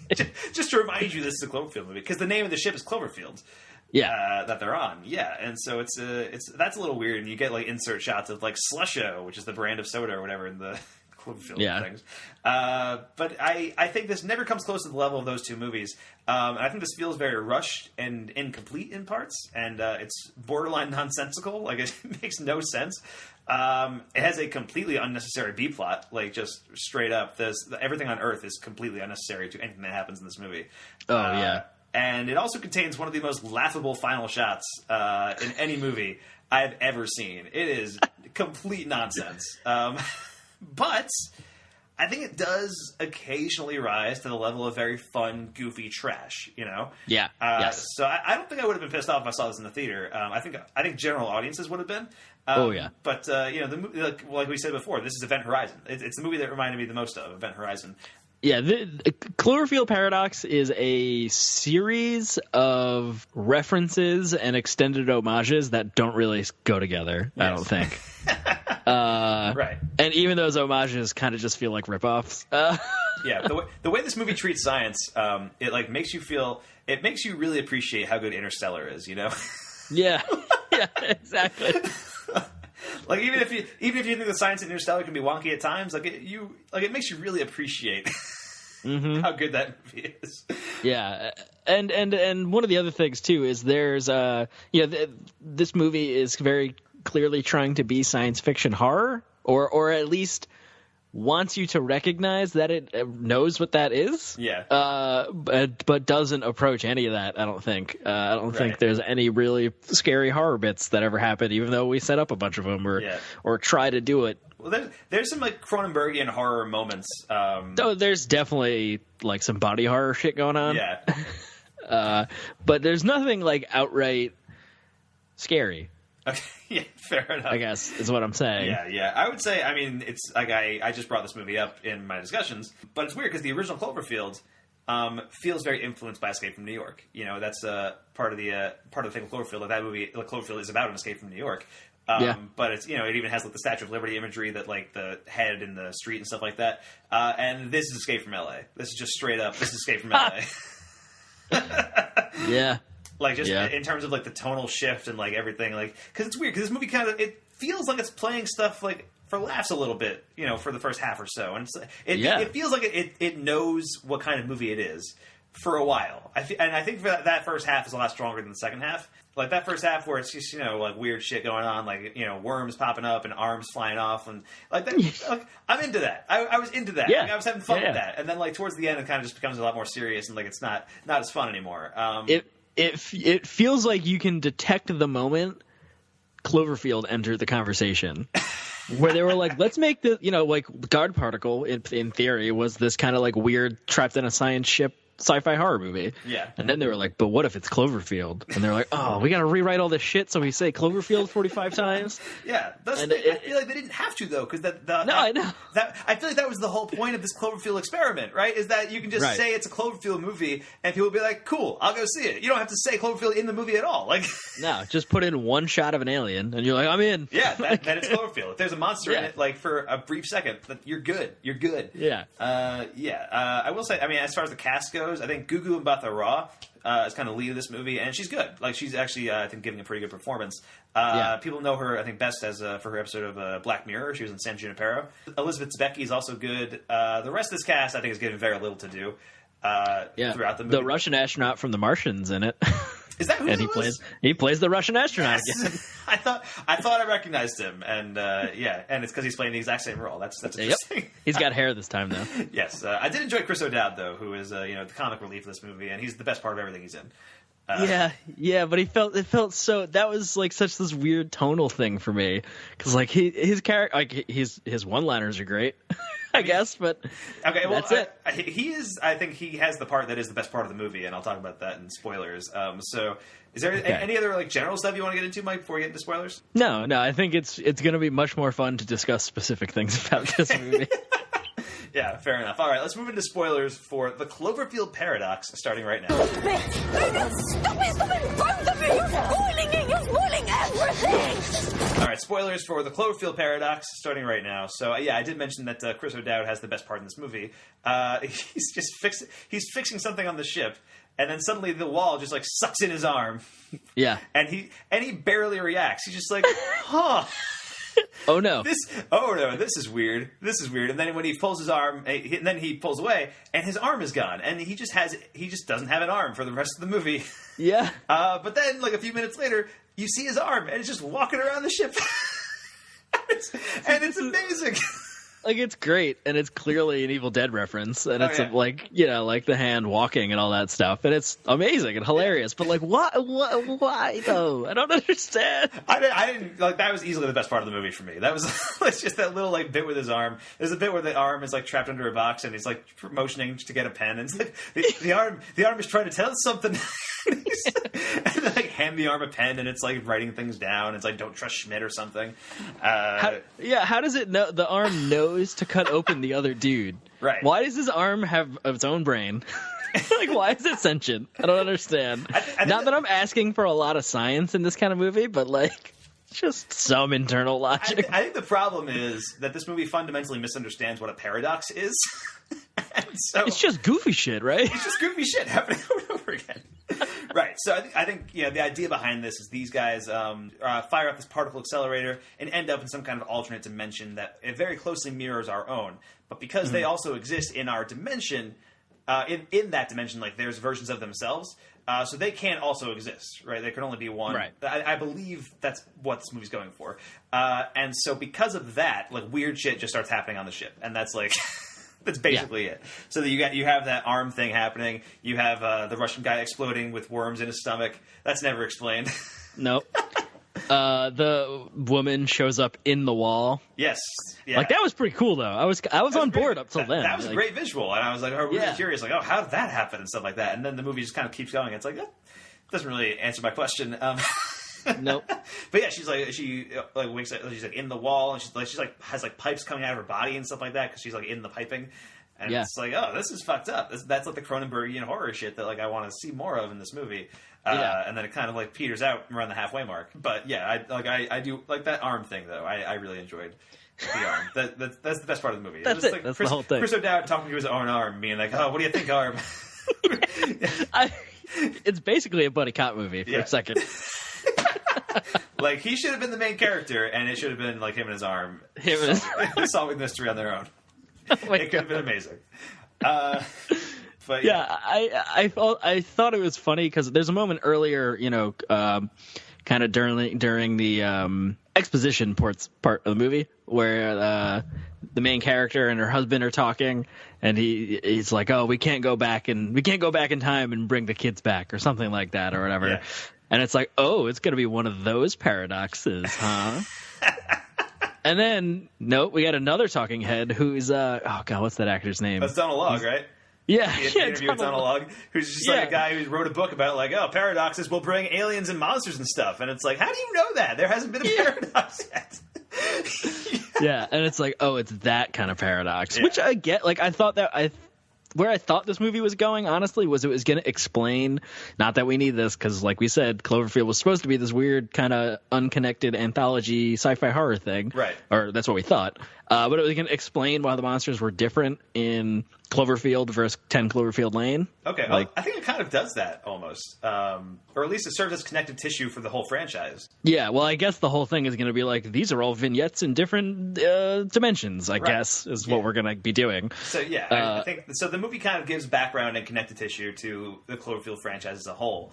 So as a result of the events of this movie, apparently monsters can appear at any time in any dimension, basically. So every Cloverfield movie, I think, is a different dimension. I see what you're saying, yeah. So they all take place at different time periods, and so monsters can just show up whenever. And so, yeah, it seems like a lot of explanation for a question that no one was asking. Nope. Like, not even a little bit. Like, where I think this was going, or where I thought this was going to go also, was that, they go to the other dimension, they land on that Earth, and that Earth has the Cloverfield monsters shit going on, and they've saved the day, whatever, and they go return to normal Earth, and it's fine. And well, I was convinced when they were at the end of the movie, like they were kind of crash landing onto Earth, right? Yeah. I was convinced that was going to segue into the shot from the original Cloverfield of the couple on the Ferris wheel, and you see like a small asteroid kind of going into the lake behind them. Right. I was convinced that it was going to end like that, and it didn't. And I was genuinely shocked. Like, yeah. Because if you're going to tie it back to Cloverfield, I feel like that would have been the way to do it. You know what I mean? Yeah. That would have been awesome, and I would not have remembered that, but that would have been so cool. I wouldn't have remembered it till I saw it, probably. Because that's one of the things too that Cloverfield, like you said, is earlier, is mostly just a series of successful marketing campaigns. That ARG that happened, their alternate reality game before the first one, where it was all these websites and as fake companies posting about this stuff and message boards and all this stuff, about the satellite that fell out of the sky, which I think is that first shot or something like that. Yeah.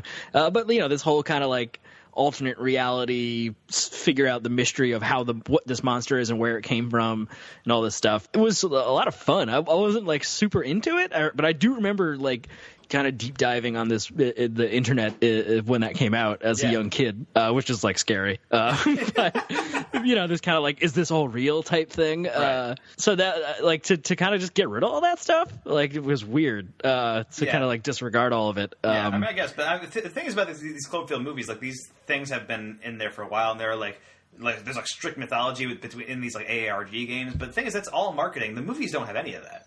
Like the movie, absolutely. Yeah, like the original Cloverfield is just a monster movie. And 10 Cloverfield Lane is just like this survival movie in the shelter. And this movie is like just a sci-fi movie until it kind of it decides it wants to explain why Cloverfield happens in every dimension or something. And it's like, you don't need to do that. You don't need like this. We were satisfied. We were good. Because the easiest explanation is just like these are Cloverfield movies, but they don't have anything to do with each other. Like they just say Cloverfield. It's like Twilight Zone. Get used to it, and like that. That would have been so cool. That would have been fun, and I think it can still be that. It's just now we have this movie that kind of tells you like, oh, well, this is why all this is happening, and it's like I don't need that. Don't need it. Yeah, we don't need it. Yeah, but yeah, I do want to talk about. Actually, I do want to mention briefly I did really like the scene where Zhang Ziyi, the Chinese astronaut, when she dies in the airlock as it's flooding. Oh, yeah. Because that was pretty cool. That was a pretty cool death scene. It was a cool visual because like the water's filling up with the airlock, and then suddenly the airlock lets out and like into the vastness of space, and the water immediately freezes, and she dies inside it. Like that was very cool. I like that a lot. Yeah, there's a lot of cool like moments and like you're saying like kind of body horror, like that sort of is body horror, I guess. Like like being flash frozen, right? And the Russian astronaut looking in the mirror and like getting scared and his eye going in like a different direction and like being stuck there. That was fucking like, nope. And like I wish it had lived up to the promise of those moments. If it had stuck with and just gone that kind of like B horror and just like owned it and did it. Yeah, it would have been so cool. If it wasn't ashamed of being Event Horizon, Right. If it could just be Event Horizon. Event Horizon has no illusions about what it is. You know what I mean? No. There's a demon blood orgy in Event Horizon. Like It's not fucking around. Man, we should watch Event Horizon sometime. We should absolutely watch Event Horizon. But yeah, like, you know, there's kind of the worms thing is sort of like Alien, right? You know, kind of like or reminiscent of that. Yeah. So like it's making like winks and nods to all these things that it wants to be or wants you to recognize. But then we just get this. We get that last shot. That last shot, which is one of the funniest things I've ever seen. Wait, before we get there, though, because I definitely want to discuss it. But I want to discuss who is Molly and why is she important?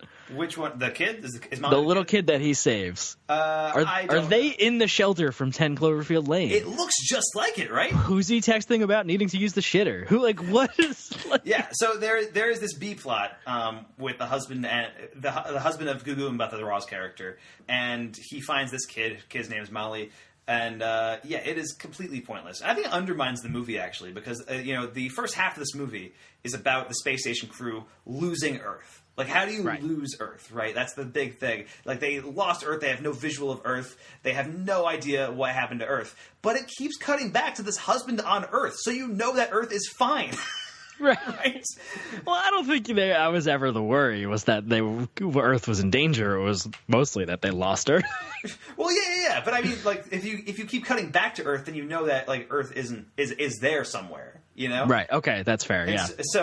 And Earth isn't fine because there's a monster invasion happening at the same time, which is the big twist at the end of the movie, by the way.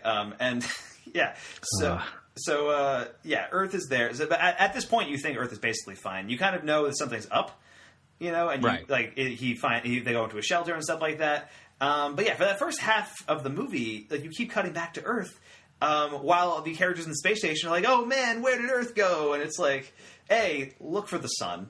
Like, please, just look for the sun. There's a lot of stars out there, man. I know, but I would think your first instinct, if you lost Earth, would be to, well, what's around Earth?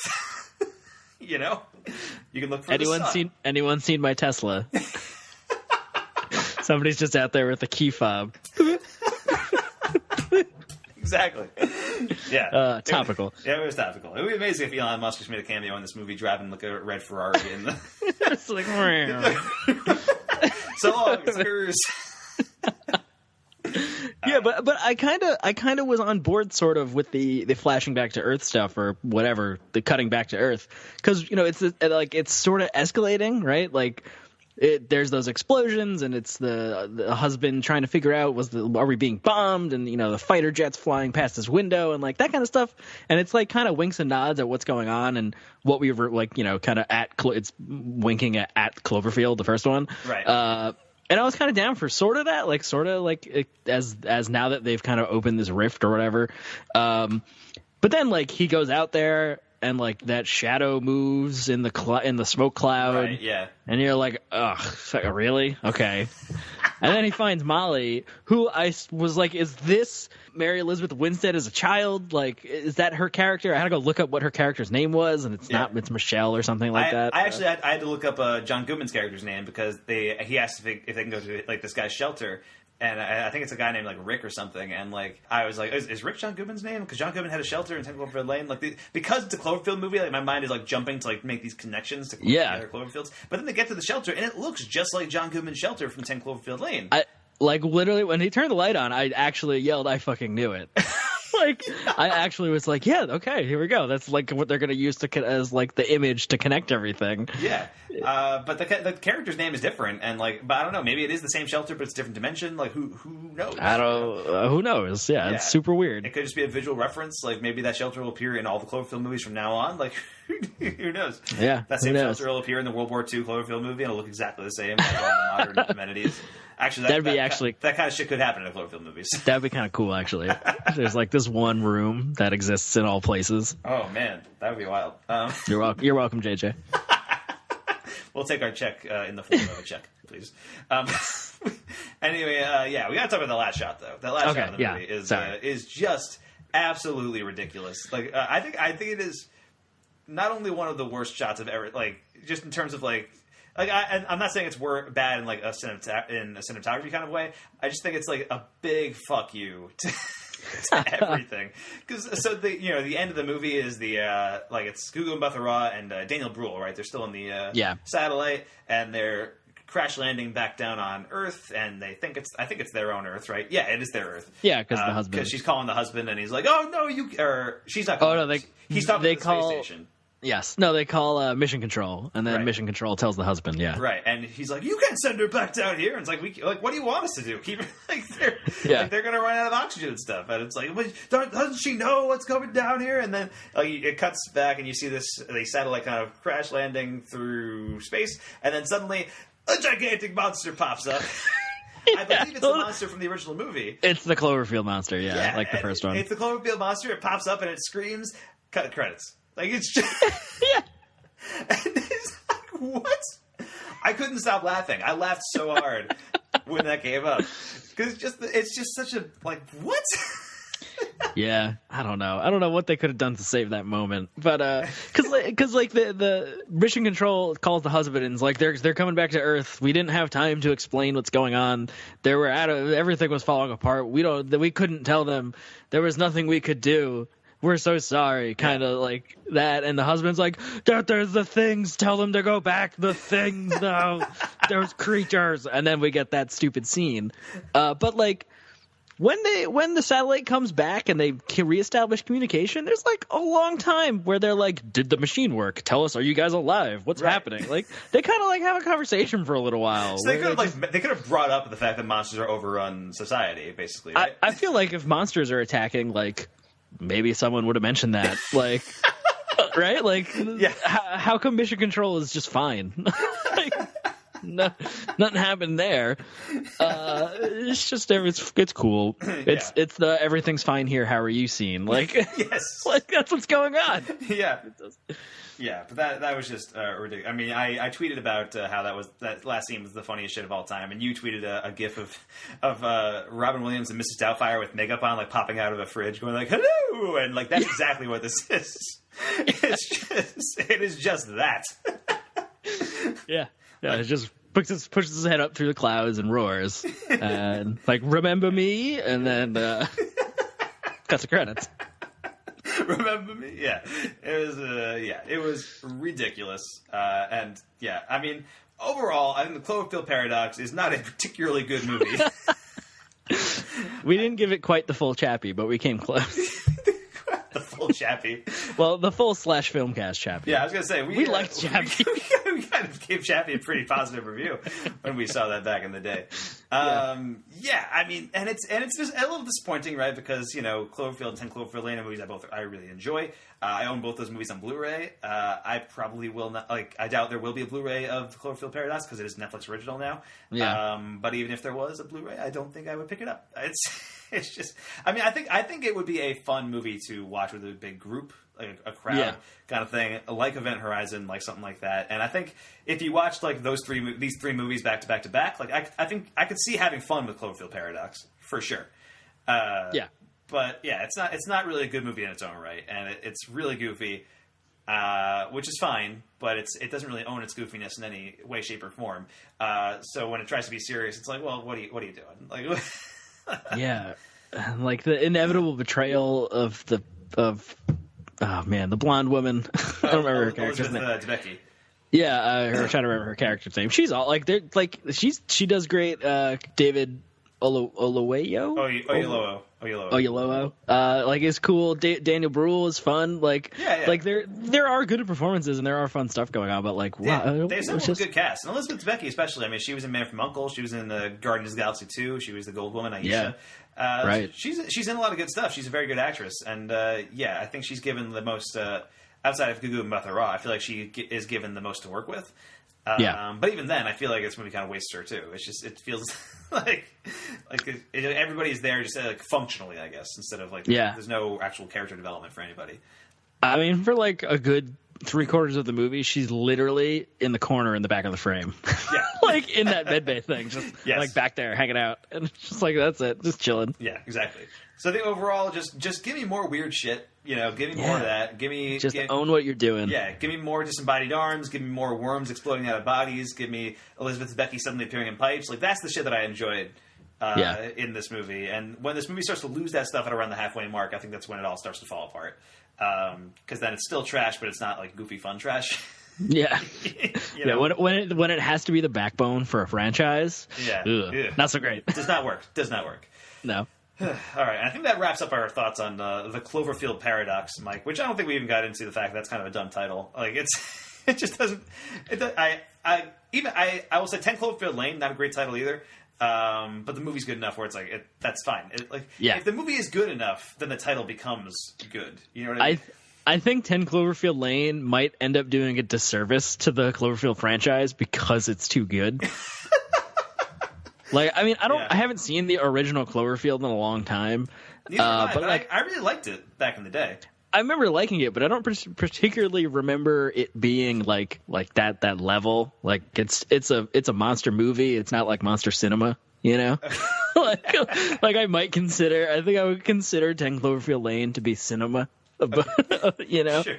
If you want to describe it in the most pretentious way possible, absolutely, yeah. Exactly, yeah. You could hear me twirling my mustache when I said that. So yeah, I don't know. I'm interested to see how that kind of reflects or shapes the rest of the franchise, or things constantly trying to live up to 10 Cloverfield Lane, if that is going to be a thing. I don't know. Yeah, that's fair. I mean, we will find out, I guess, at some point this year if Cloverlord becomes a thing. Hashtag Cloverlord. It's happening, baby.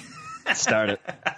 Yeah, and I think that one's supposed to actually hit theaters, so I think they might have more confidence in what that one is than this. I'm curious what this will mean for Netflix going forward. I mean, Netflix paid $50 million for this Cloverfield movie. The budget for this was about $45 million.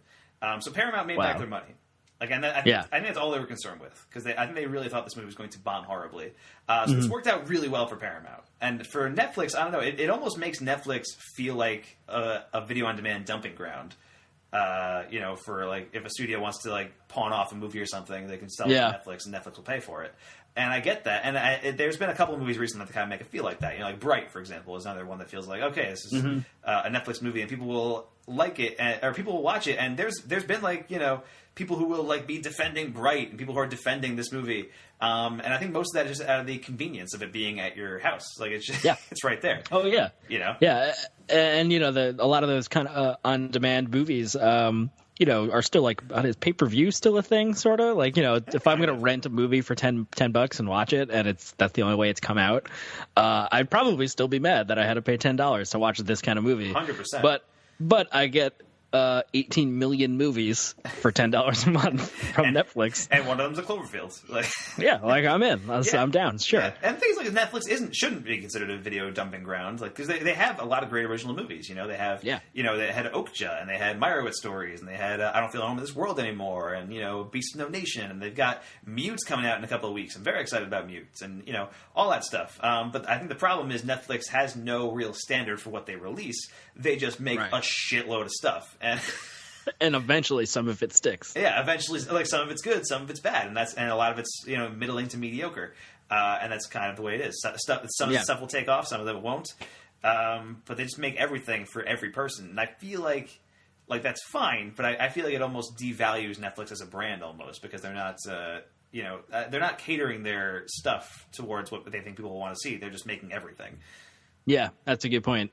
It is interesting too, though, that they finally did the dream, though, of day and date. Like, we announced the movie today, and you can watch it today. Yes.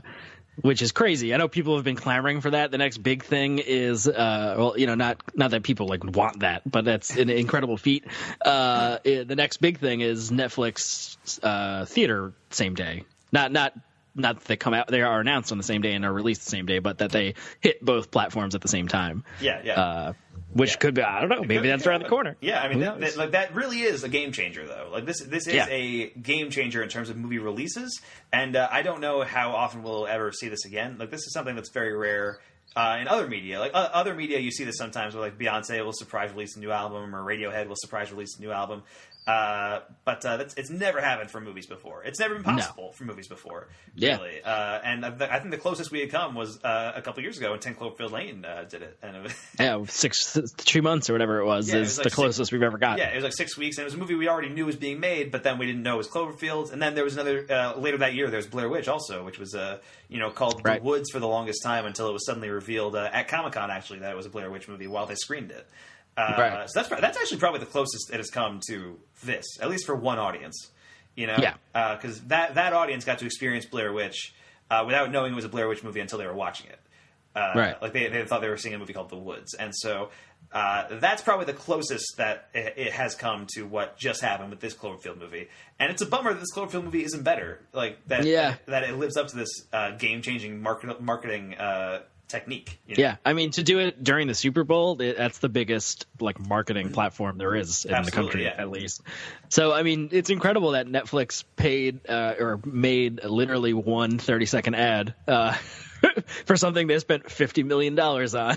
Right, but it worked. People have been talking about this movie for a week. Exactly. A lot of people have watched. If you go on Letterboxd, and obviously that's just a niche, a percent of people. It's people who are really into movies and stuff. And if you go on Letterboxd, everybody watched it. Just straight up, everybody watched the Cloverfield Paradox. And it's one we were lucky because we weren't sure what we were going to review this week, and suddenly there's a surprise Cloverfield movie, and we were like, well, shit. That's it. Problem solved. Yeah. So anyway, I think that about wraps up our thoughts on the Cloverfield Paradox. It's not a great movie. It does have some fun elements in it for sure. In an Event Horizon kind of way. Really just watch Event Horizon. Really just watch Event Horizon, but if you're in a pinch and if you happen to be scrolling through Netflix and this is the only thing that you can see, if Netflix shuts everything down and this is the only movie they have left. Yeah, if Netflix has taken Event Horizon off of itself, then watch Cloverfield Paradox, but last time I checked... Is Event Horizon on Netflix? That's where I watched it. I mean, but that was years ago now. But I mean, it might be. I don't know. They usually have those kind of things up there. Okay. Check it out. Search Event Horizon. This will probably come up in the related to, and just watch it. Yeah. It really, all this movie did was make me want to watch Event Horizon. That's seriously. That's literally 100%. Anyway, so I think that about wraps up our thoughts. Mike, where can we find you online this week? You can find me at the Event Horizon Fan Club. P.O. Box 212. I was thinking of the tagline. Cloverfield Paradox. Just watch Event Horizon. You can find me at twitter.com/mdfilmblog. And if you like Dungeons and Dragons, my friends and I post our games at youtube.com/geonerd79. And you can find me online at twitter.com/msmithfilmblog. All of our podcasts and stuff at FilmBook.com. Plus, you can find some of my work at crookedmarquee.com as well. Thank you so much for listening to FilmBookCast. I'm Mike Smith. That is Mike DeCrescio. If you're listening via our podcast on iTunes, subscribe to the podcast, rate it, take a moment to give us a review. Feedback, compliments, topic discussions, even hate mail can be sent directly to podcast@filmbook.com. Please list the podcast. God damn it. Why are you laughing at me, Mike? What is that? Oh, man. Why does this copy always make me laugh? I have no idea. It's the most boring part of the show. Because if you change a syllable of it once, that's it. It's hilarious. It's the best thing ever. If I read one thing off, then it's just, that's it. It derails the entire thing. Yeah, review it, feedback, compliments, all that stuff. Email us, podcast@filmbook.com. We want to hear from you. Now, join us for the next episode of FilmBookCast, where I think we'll be talking Black Panther, right, Mike? I mean, that's coming out in 2 weeks, and I'm really excited about it. That's the plan, as long as we can both see it. Yeah, I mean, I'm definitely real excited about that. The reviews have been coming in, and they've been very positive. I love Ryan Coogler, so I'm very excited to see what he can do in the Marvel Cinematic Universe. Yes. And you can check out our next complete works, where we are talking Nicolas Cage's role in Mike's favorite movie of all time, 2009's Knowing. I quit. Just straight up, the podcast is over now. That's it. You knew this day would come, Mike. You knew this would come. It was a planned end date. I didn't tell you about it. But when we got to Knowing, we've gone too far. Yeah, well, I'll try to convince him to do it at some point. Thanks so much for listening, guys. We are Last night I watched this movie, not commercial free.